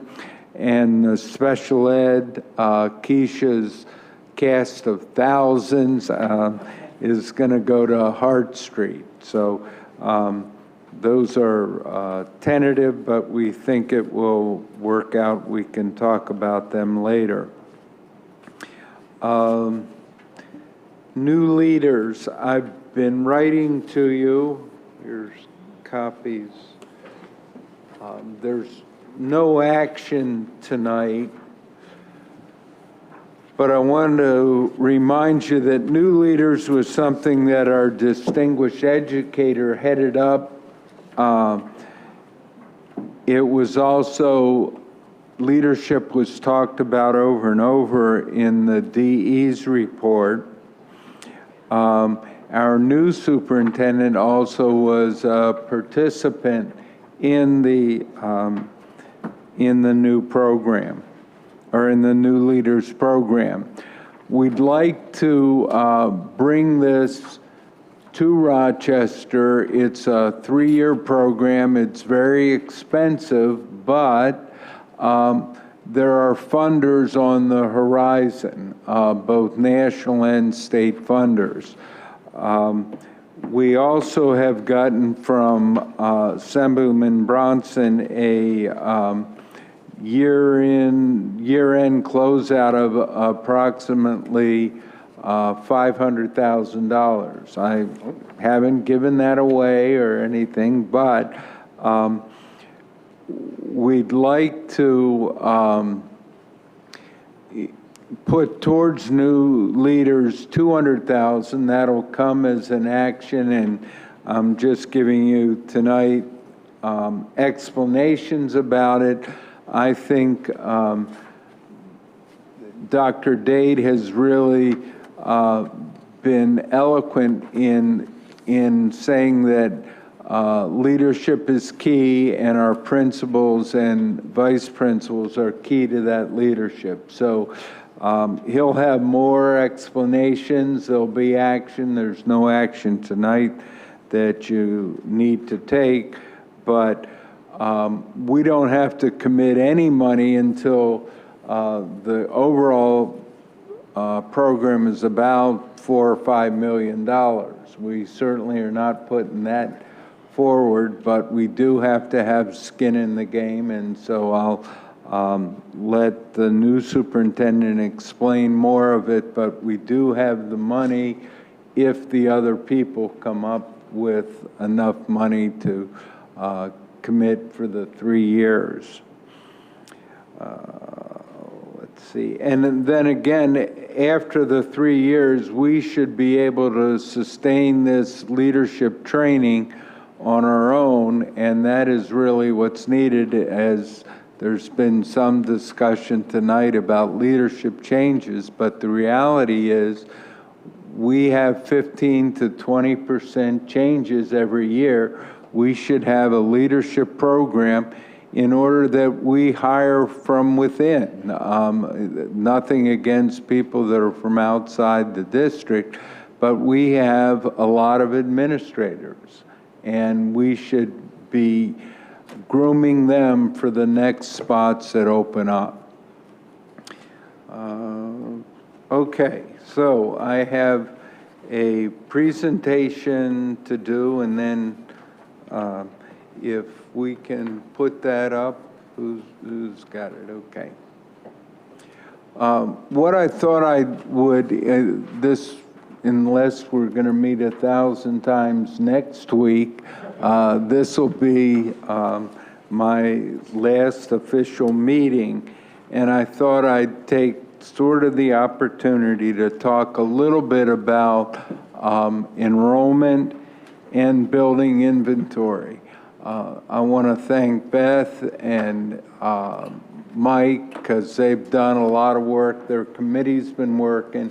But again, tonight you don't have to make any decisions. You just have to sort of listen. I'll answer questions. But on the next sheet, we know that over the next 10 years, our projected enrollment may drop 3,700 kids. Now, that sounds like quite a lot of kids. It is, and there are different factors, but it's over 10 years, and the truth is it's about 300 and some kids per year.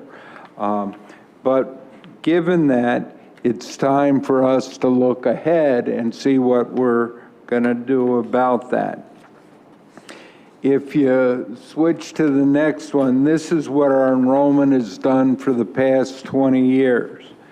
And you'll see that it has declined overall, but the green is the charter schools, and the charter schools have increased, and we're still responsible for all of them in terms of finances. But again, we think that line is going to continue to decrease. Now, you should also know in Monroe County, the student enrollment is on the decline also. So it's not all kids leave in our schools or whatever, but it's something that we ought to factor in for the next 10 years. So what do we consider? When we're looking at a facility, we look at classroom adequacy, the facilities condition, site recreation, ease of maintenance. The vehicles are major importance, the layout, technology, historical significance, electrical, and mechanical systems. Now, if you turn the page, there is even more to look at in terms of going back to 2004, we had surveys done of all of our facilities. They're all ranked according to that chart. 3 of them, the board has already closed them. They're the red ones on the far left. If you were just looking at which buildings are in poor shape, you would look to the left, and regardless of number, you would begin to think that they might be schools that had to be closed or repurposed. As you look to the right, the green bars have been already modernized. The orange are buildings that are going to be in phase 3. and 8 and 45 are the newest built elementary schools. So again, as you're looking at this, there are a lot of factors, but you would certainly look towards the left side of the graph to try to pick which schools could potentially be closed or repurposed. Now, again, I said you don't have to make any decisions tonight, but here are some of the guiding principles that we'd want to look at.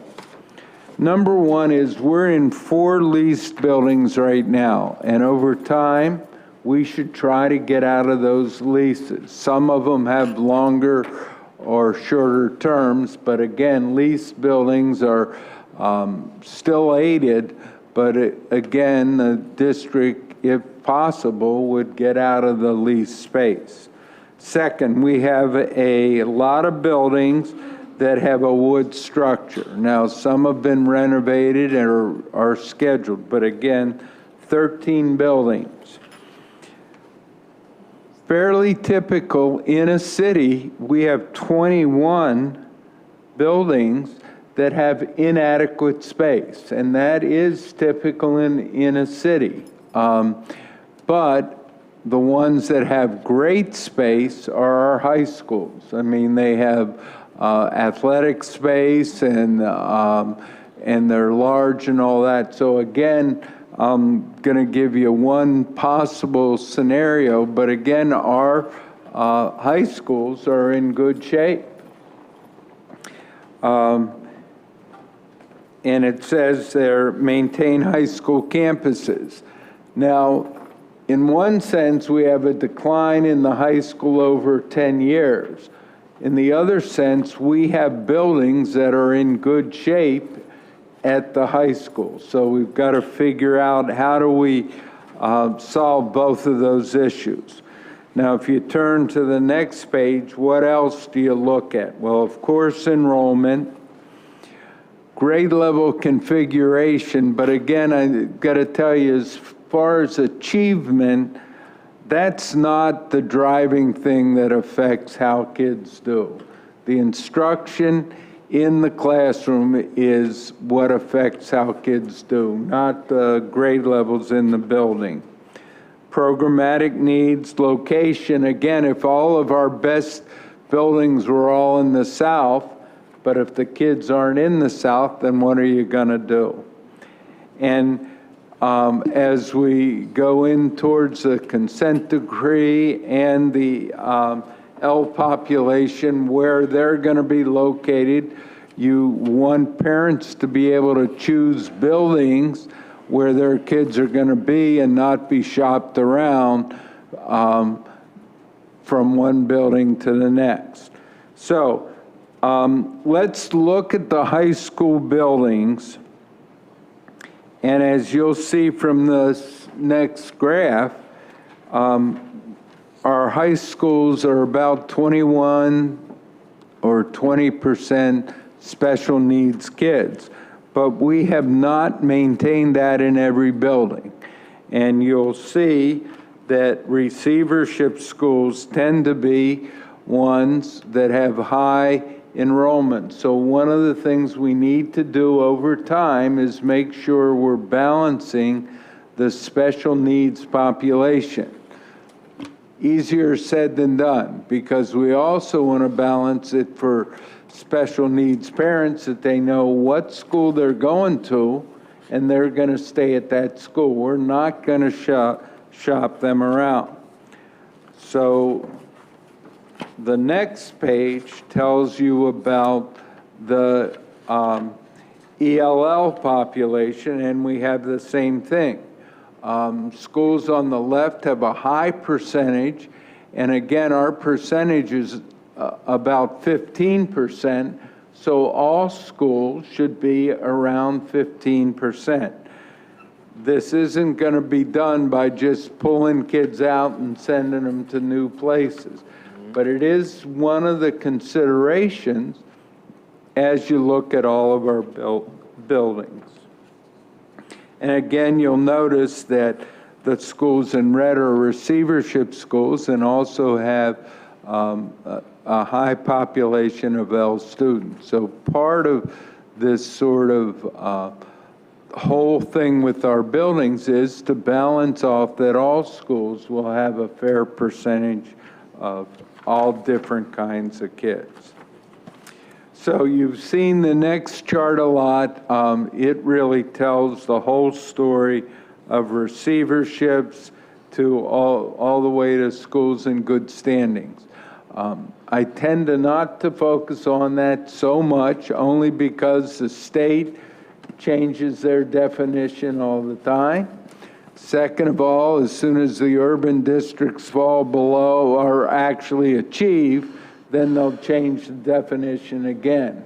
But it is a way of looking at schools that need to be repurposed. So, a theory of action, which is easy for a person leaving the school district to put it out there. But one, if enrollment continues to decline. Two, if our current inventory remains the same, but remember we have swing space needs. So even though we had 4 spaces of rental space, we always are needing right now about 3 or 4 spaces of swing space.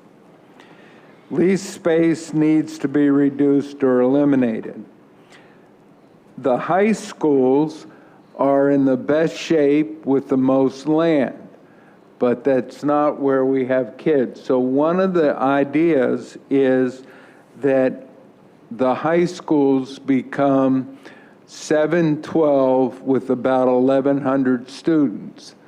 Now, also where that helps is that 7th and 8th graders, although they'd be in the same building, they'd be separated, they would have a separate beds code because that's a hard group to get off of all the lists the way the state is doing it. So the kids wouldn't have to, they'd be in one elementary and one secondary school.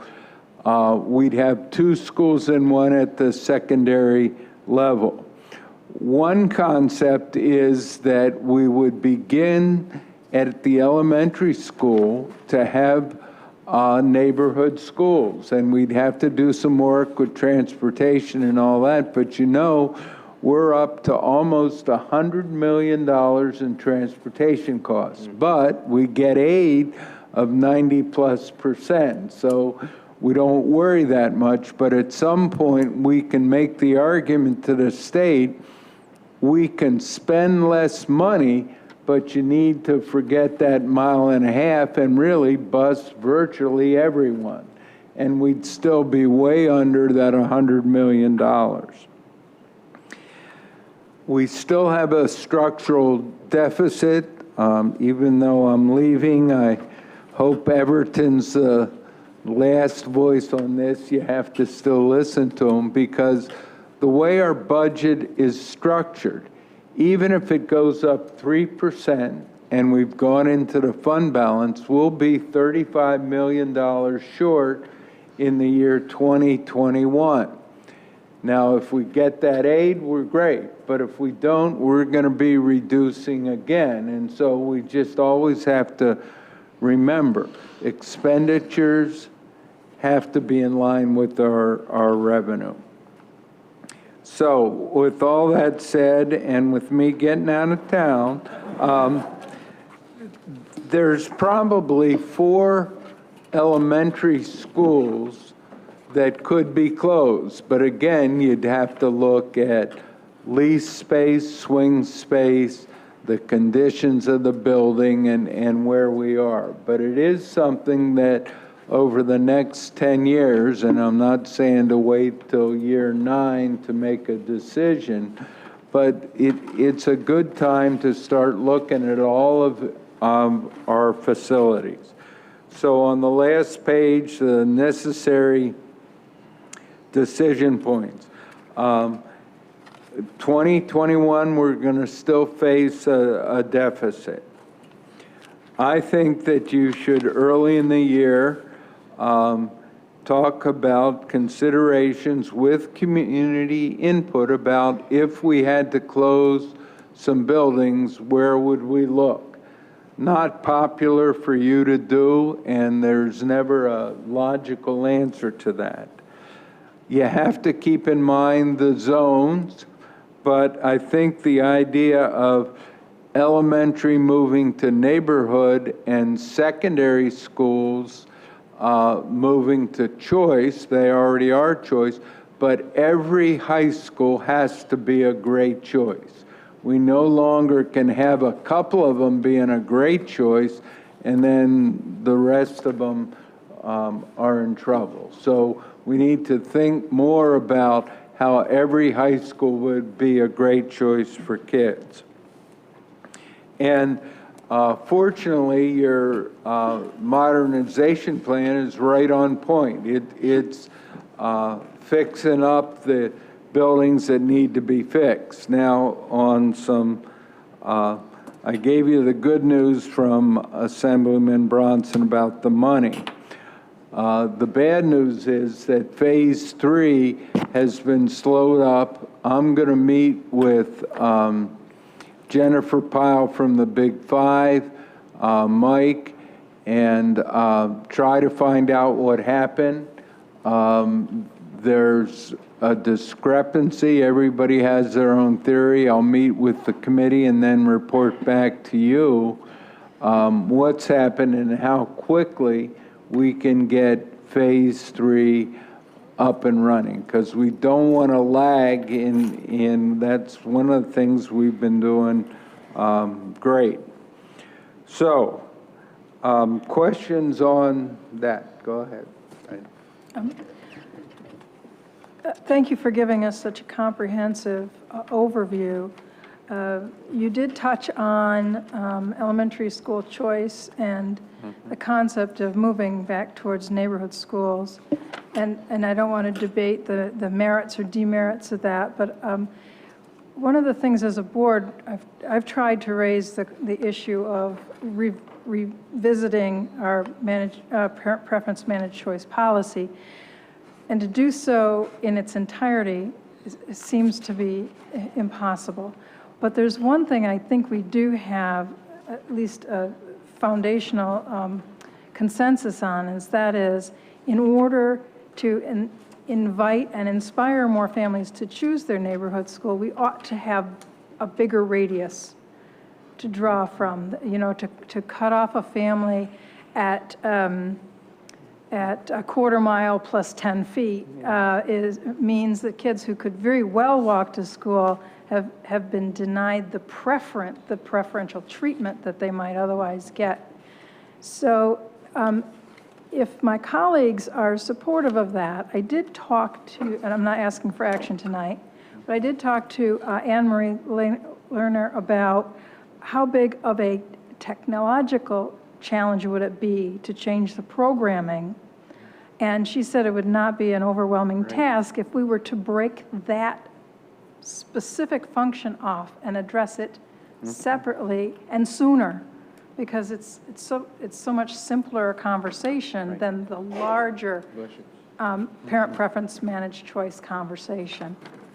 That's my contribution. Thank you. You're absolutely right. Nowadays, the GPS system can virtually track where every child lives. And this couldn't happen quickly because you don't want to move kids around like pawns. But at the end of the day, some way, if you can open up busing to everybody, regardless of how far they have to go because of safety, weather, and all that, I believe people would go back to at least their elementary, the closest school they can get to.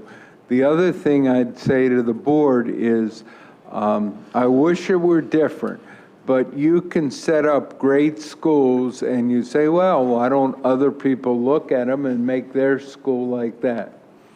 I've been in this business a long time. That's not how it works. We have to decide that all 50 or 49 of our schools are going to be great. So every choice a parent makes is they don't have to choose because of the quality of the school. And that won't happen in 1 year. Hopefully Terry will lead the charge. But at the end of the day, we don't want any kids to be at a school that isn't quality. And I wish that as educators, we copied more and set up a school like the one down the street, but we tend not to. And so therefore, we've got to keep in mind, we've got to make every school great, that there's no excuse for some being great and other ones, we're waiting for them to do it.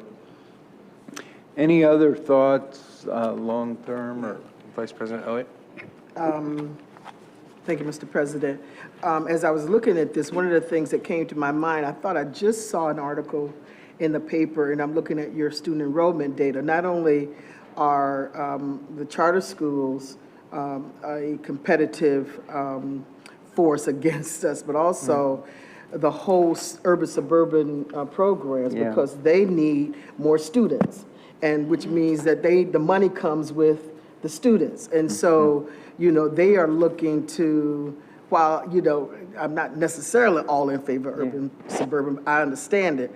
Because I think that our school should be as great as theirs, and our students wouldn't have to go out there. But the enrollment in the suburban schools is decreasing, and as such, they want our students now. You know, isn't that something? You know, so I would just point out that, you know, they didn't want these black and brown kids before. Now, because there's money involved, now they want our children. And I'm a supporter of the urban suburban program now, because we're not doing the job that we need to do, and parents are supporting it in a way.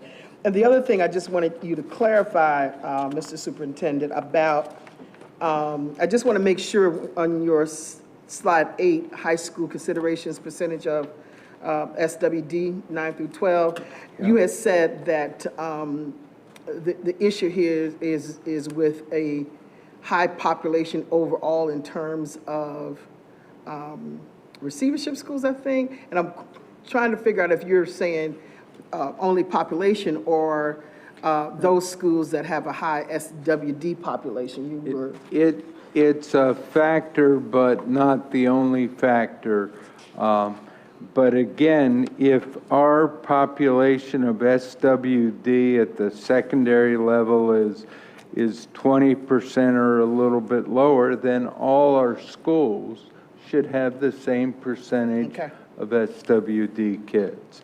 But again, it has to be done over time, because we're not going to just move kids. Now, the interesting thing, in Everton, maybe you can help. I saw that article about the urban suburban. And again, for a guy leaving town, I'm not in favor of it until it is equal to most the kids going in is equal to the kids going out. But that's neither here nor there. But I thought, do they adjust the money based on enrollment, or are we all sort of fixed? And because that's the piece I wasn't sure. Yes, it's based upon the enrollment in the charter school, but with that money, unlike, not charter school, urban, suburban, but unlike charter school, we get the money and then pay the charter. Right.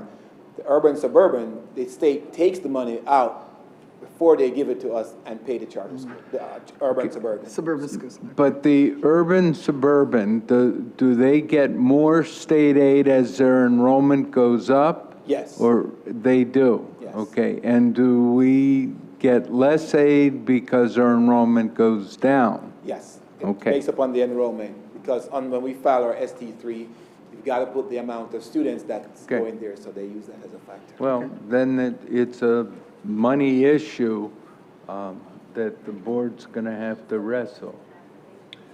Yep. And then one of the and transportation. The other issue around the facilities modernization plan, I did speak with Assemblyman Bronson today, and I have additional information for you. I'll share after the meeting. And I said, point of personal privilege.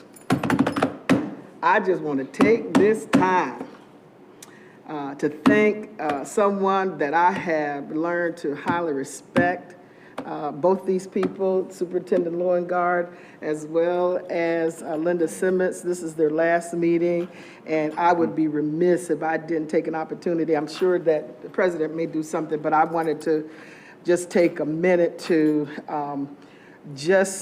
talk about how refreshing it's been working with both Dan Loengard and Linda Simmons.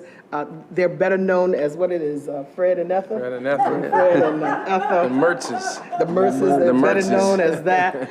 It's been a privilege to work with them. They have worked very diligently.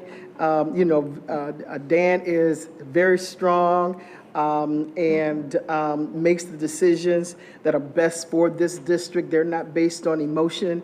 And so I really have appreciated his leadership, and with the support from Linda. Linda had no idea she would be back a second time, and of course, when she was able to step in as interim superintendent as well. And so just a personal point, I just wanted to appreciate you both, and thank you so much for helping us while we have identified another superintendent. It has been so less stressful. Other than me being in the role of an officer, if I wasn't in the role of officer, you wouldn't see me, because I'm just that confident in your leadership. So I wanted to thank you very much for that. Thank you both. I know Commissioner Shepard had some questions about that, and we'll talk about Dan and Linda leaving in a minute. Okay, I have a couple other things, and then go ahead. Because y'all know they always trying to fight to give gratitude first, every single meeting. Right. But I'm not sure if this is a question that can be answered now or through the board log. So on page 6, the first thing is that we have 4 locations that have leases that you have on here. And I just wanted to make a request that we can get the years or specific dates when those leases are up. Okay. Or you could just re-forward the leases and I can read through them. And also on page 6, where the bullet says buildings on inadequate sites, you listed 21. And I just wanted to know which buildings those were, because I do remember when Mike Schmidt was going over the plans for all of our buildings. I couldn't remember if it was that many sites. And I wanted to know the list of the 21 and what does it mean for each site? What is the inadequacy for each of those sites? Okay. And they, again, schools in the city typically are on smaller sites. And it doesn't mean they're illegal, but it is, and some of our elementary schools have really no play space in all of that. So, but we'll get you all 21 and what the acreage is. Any other questions? Dan, you said you had some other? Yeah, I have one more thing. I did want a couple of thank yous, and then I'll be quiet. I know Carmine is watching the clock. But is that his job? That is his job. He was going to. But first, like the Vice President said, I want to thank Linda publicly. She's, in the 40-some years I've been in this, she's bar none the best administrator and teacher I've seen.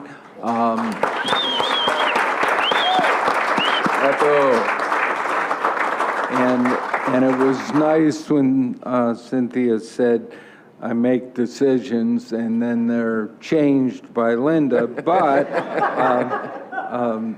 really, bar none, it's rare that administrators can do the detail and the big picture. In fact, I found very few that do that, and that's Linda's specialty. She makes sure every T is crossed and I is dotted, but also looks at the big picture and involves everybody in it. I tend to, well, let's get it done and do it, but she'll always say, have you talked to this one? Have you asked this and all that? And so I can't thank you enough. I'll be happy when I'm not listening to you, but okay. And also to the board. I know there's been a lot said and all that, but I've worked for a number of boards in my career, and this is the first one that, honestly, there is disagreement, but it's really disagreement about how fast can we change things for kids. I've always had a board that somebody's fighting about the money.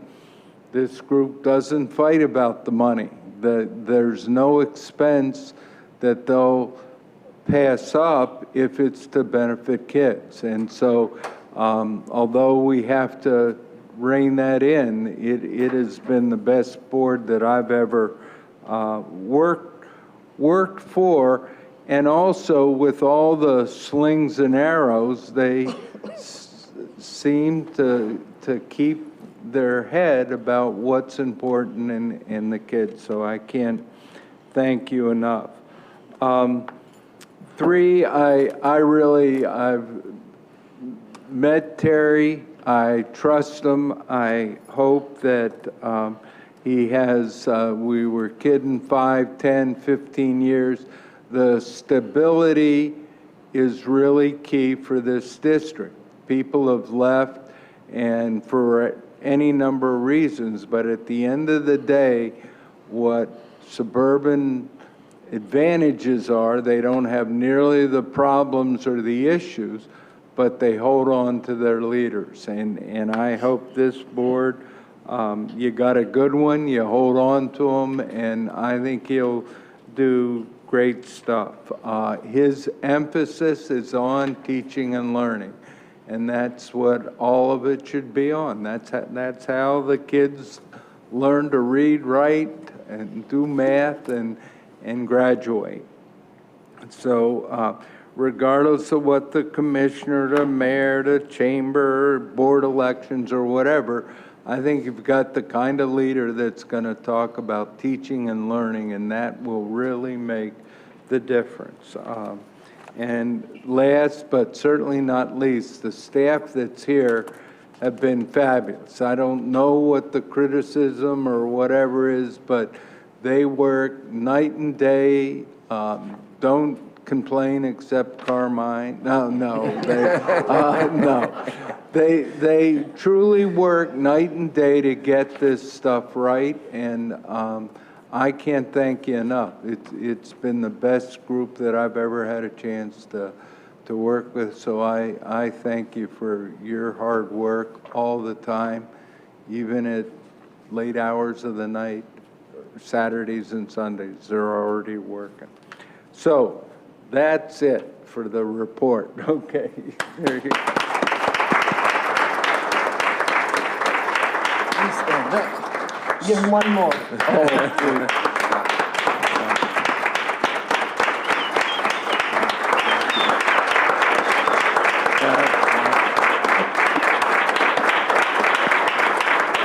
to these people. So you know, Linda, you're not going to stand up? Never mind. Okay. No, the standing ovation was for her. I know Dan was looking to see if I was standing. Of course, okay. You know, this could be a very long meeting if we all shared our thanks and appreciation, but we won't do that tonight. Good. We got something special planned for you on Monday. When's your last official day? No, we're not even You're gonna counting stay? anymore. Oh, I didn't say that, but So I hate to have folks just sort of hold back, but if you could, hold back until Monday afternoon. We've got something special planned for you. So again, I could probably myself talk for a good 20 minutes, but then Commissioner Vice President Elliott's record of 8:30 would Talk. But again, we look forward to seeing you both on Monday. And no, I'll save the comments for then. All right.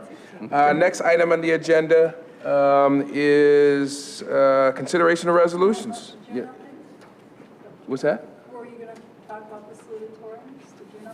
Oh, no, he no, was gonna I'm do that leaving later. that for Terry at his first. When he has his next meeting. When Right, he's right. sitting here, he can do it. Yeah, so the next item on the agenda would be the consideration of resolutions. Now, I'm going to tell you, this could get a little complicated, and I know I can rely on my colleagues to set me straight, but there are a number of matters that we are going to go into executive session on, and if I'm not paying close attention, I will miss those. So I would ask for the support of everybody up here to gently guide me if I make a mistake. So, of course, when we make a motion to go into executive session, we don't do that until all this other stuff is cleared up. So I'm going to try to work my way through this. For example, 949, Resolution 949 is a matter that has to go into executive session. So we're not going to vote on that. Later on, I'll take a motion to go into executive session. I believe, well, I personally would like to go into executive session on Resolution 950. So I'm going to skip over that right now. I'm going to hope that there's a motion to go into executive session on 950. So now we're at Resolution 951. I need a motion to discuss Resolution 951. Is there a motion? So moved. Thank you, Commissioner Hallmark. Is there a second? Second. Commissioner Powell, thank you. Any questions or comments regarding Resolution 951? There being no questions and comments, all those in favor of Resolution 951 say aye. Aye. Any opposition? Yes, one. No for me. Get that, Madam Clerk? All right, so let's move on to Resolution 954. No, yeah, 54. Yes, 54. Thank you. 954. Can I get a motion to discuss Resolution 954? So moved. And moved by Commissioner Powell, seconded by Commissioner Hallmark. Any questions or comments regarding Resolution 954? There being no questions or comments, all those in favor of Resolution 954 say aye. Aye. Any nays? And nay. Got that, Madam Clerk? All right, so if my glasses are working right, I'll just use my eyes. It looks like we're on Resolution 959. No, I'm sorry. I'm going to need to go into executive session or look for a motion to go into executive session on Resolution 959. So let's not talk about that right now. I need a motion to discuss Resolutions 960 to 964. 960 to 964. It's been moved by Commissioner Hallmark, seconded by Second. Commissioner Powell. Any questions or comments regarding Resolution 960 to 964? I have a question, but I could still vote on this. I'll just ask it when we go into executive session. Thank you, Vice President Elliott. Any other questions or comments? There being no further questions or comments, all those in favor of Resolutions 960 to 964, say aye. Aye. Aye. Any opposition? No to all except for 961. 961 is okay, yes. That's a yes to 961. All right. Again, this was resolutions, we just took a vote on 960, 964. You can clarify something if you want. Until 962? 960 to 964. Okay. You're good? All right, we're going to skip President- over. President. Yes, ma'am? I made a mistake, actually. I needed to go into executive session about 954. I know we already voted. Is it too late to talk about it? 954. We did vote on, we already voted on 954. I think the rules are if a person who voted in favor of it makes a motion, help me out here, parliamentarian. Motion to reconsider. Motion to reconsider, we can do that. So can I make a motion to? Well, no, you can't. Well, yes, you did, because you voted in favor of it. That's right. Yeah, I want to make a motion to. There is a reconsider motion. my I'll vote. second it. Well, I can't. Does somebody want to second that? Second. It's been seconded by Vice President Elliott to reconsider 954. So any questions or comments regarding that particular motion to reconsider? All those in favor of Commissioner Shepard's motion to reconsider Resolution 954, say aye. Aye. Aye. Any opposition? Nay. There's one nay. Got that, Madam Clerk? All right, so my cheat sheet is getting kind of complicated here, but it looks like I'm going to add 954. eventually we'll take a motion on that, Commissioner Shepherd, to go into executive session. All right, so that leaves us with, we voted on 960 to 964. I need a motion to discuss Resolution 966. What about 965? 965 is a matter that will go into executive session. That deals with the same employee or prospective employee in 959. President White, I'm Yes, just a ma'am. little confused. What about 952, 53, 55, 56, 57, 58? They're Are they all in executive as well? No. They're There's not, there's no resolution. Oh, okay. They're just placeholders. Yeah, Yep. I don't like the way that's done. I don't like the way we do should that, not but, put it in Or grade that out. So the question was, what about those, the numbers may not seem sequential, but what happens is when staff prepare these packets, if there's no particular resolution, those numbers, connected with those numbers just stay blank. So there are no specific action steps for those resolutions that Commissioner Hallmark and what Commissioner mentioned. Hallmark, Mr. President, is also referring to is that on the, in the list here, that they We be should grade divvied them out We should on grade this them out list here, as well. just like we do here. Right. Okay. Madam Clerk, you might want to follow up in having a conversation with Terry. Commissioner Hallmark. Okay. All right. 966. Okay, yes, we're on 966. Any motion to discuss 966? So moved. Been moved by Commissioner Powell, seconded by Second. Mr. Hallmark. Any questions or comments regarding Resolution 966? There being no questions or comments, all those in favor of Resolution 966 say aye. Aye. Any opposition? Nay. Got that one nay, Madam Clerk? All right, next, I need a motion to discuss Resolutions 970 through 971. Is there a motion? So moved. Moved by Commissioner Hallmark, seconded by Second. Commissioner Powell. Any questions or comments regarding Resolutions 970 and 971? There being no questions or comments, all those in favor of Resolution 970 and 971 say aye. Aye. Aye. Any opposition? And nay. Got that, Madam Clerk? All right, I need a motion to discuss additional pay resolutions 973 to 978. Is there a motion? Move it. Commissioner Hallmark has moved additional pay resolutions. Is there a second? Second. Second by Commissioner Powell. Any questions or comments regarding additional pay resolutions 973 to 978? There being no questions or comments, all those in favor of resolutions 973 to 978 say aye. Aye. Aye. Any opposition? No. Nay. Madam Clerk, you recorded those two nays. The ayes have it. There are 4 votes in favor of those resolutions. I need a motion to discuss resolutions 979 through 985. So moved. Thank you, Commissioner Hallmark. Seconded by Commissioner Powell. Yes. Any questions or comments regarding those particular procurement and supply resolutions? There being no questions or comments, all those in favor of resolutions 979 to 985 say aye. Aye. Any opposition? And nay. I need a motion to, I assume you recorded that, Madam Clerk. I need a motion to discuss educational facilities resolutions 986 through 988. It's been moved by Vice President Elliott. Is there a second? Second. Second by Commissioner Hallmark. Any questions or comments regarding resolutions 986 through 988? There being no questions or comments, all those in favor of resolutions 986 to 988 say aye. Aye.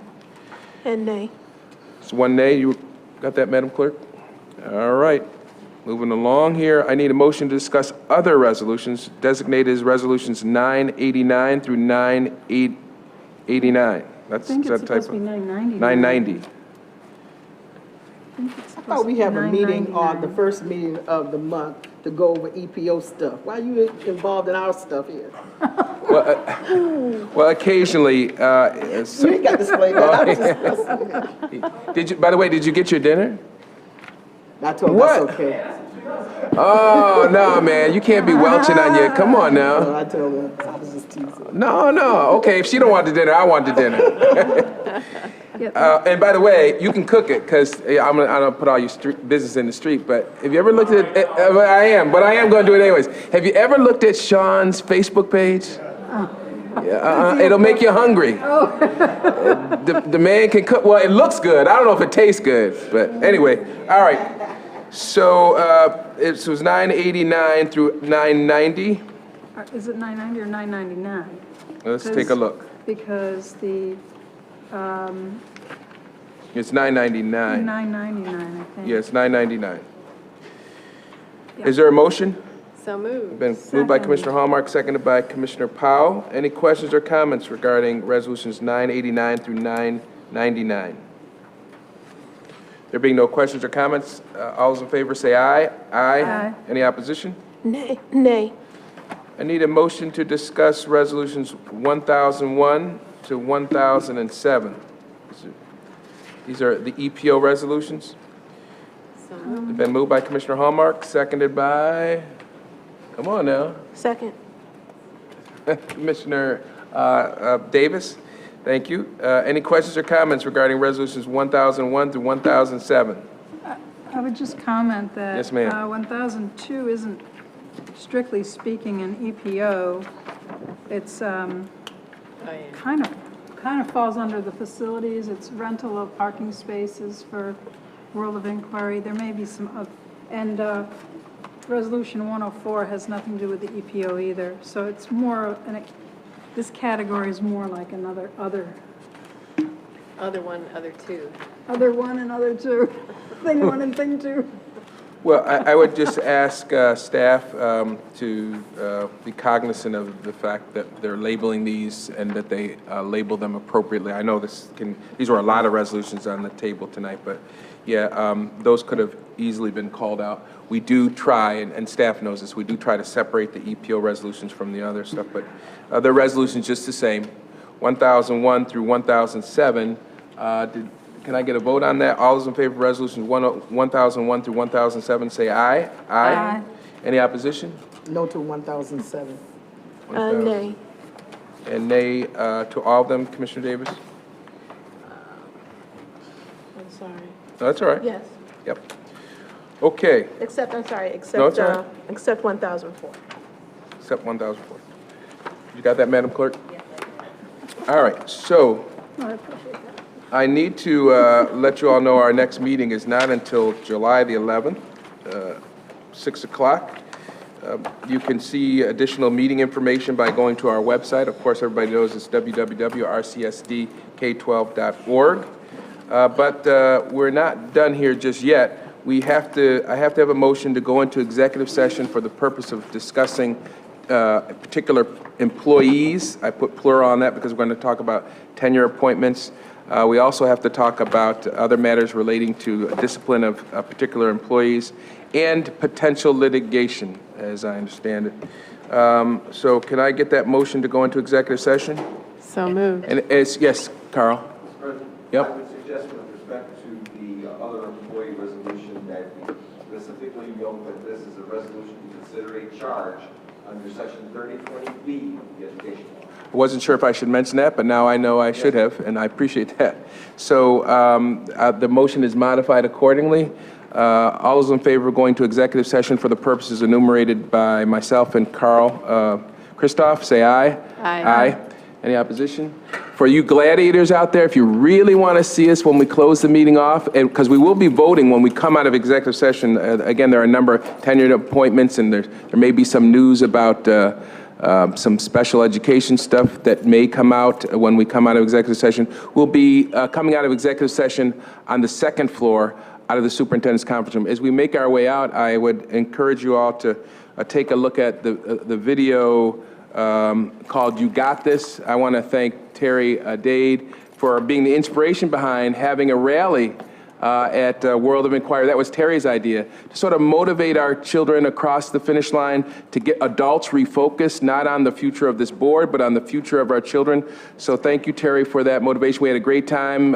Commissioner LeBron showed up. She lost her voice. I lost my voice. And Terry did a great job motivating everybody there. So thank you.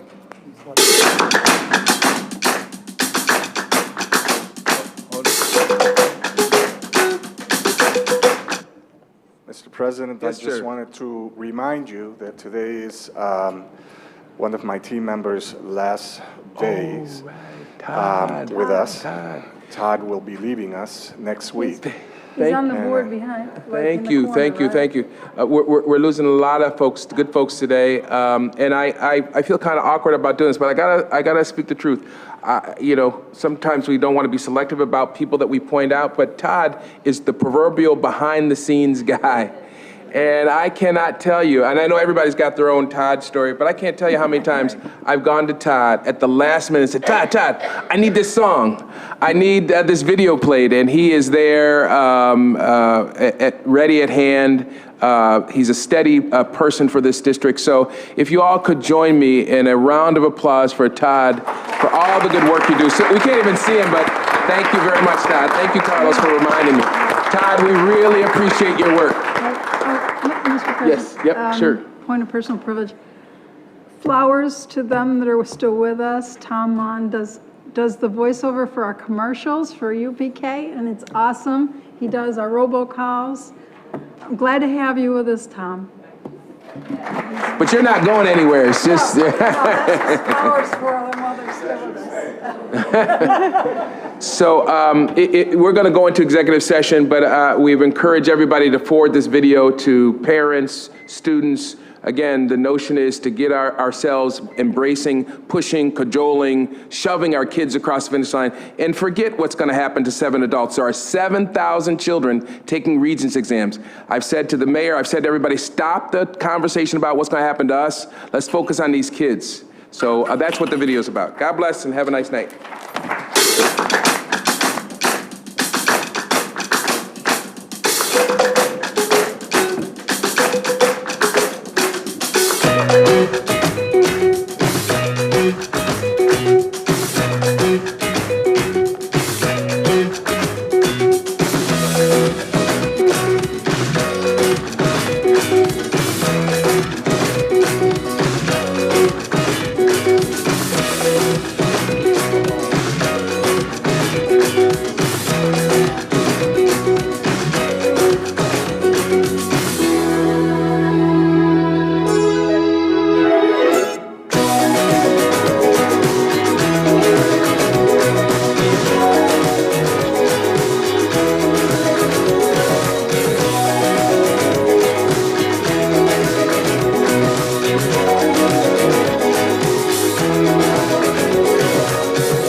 Good night, everybody.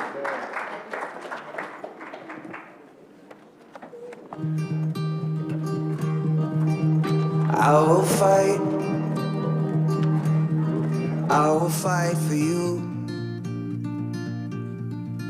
I always do until my heart is black and blue. And I will stay with you. We'll make it to the other side like lovers do. I'll reach my hand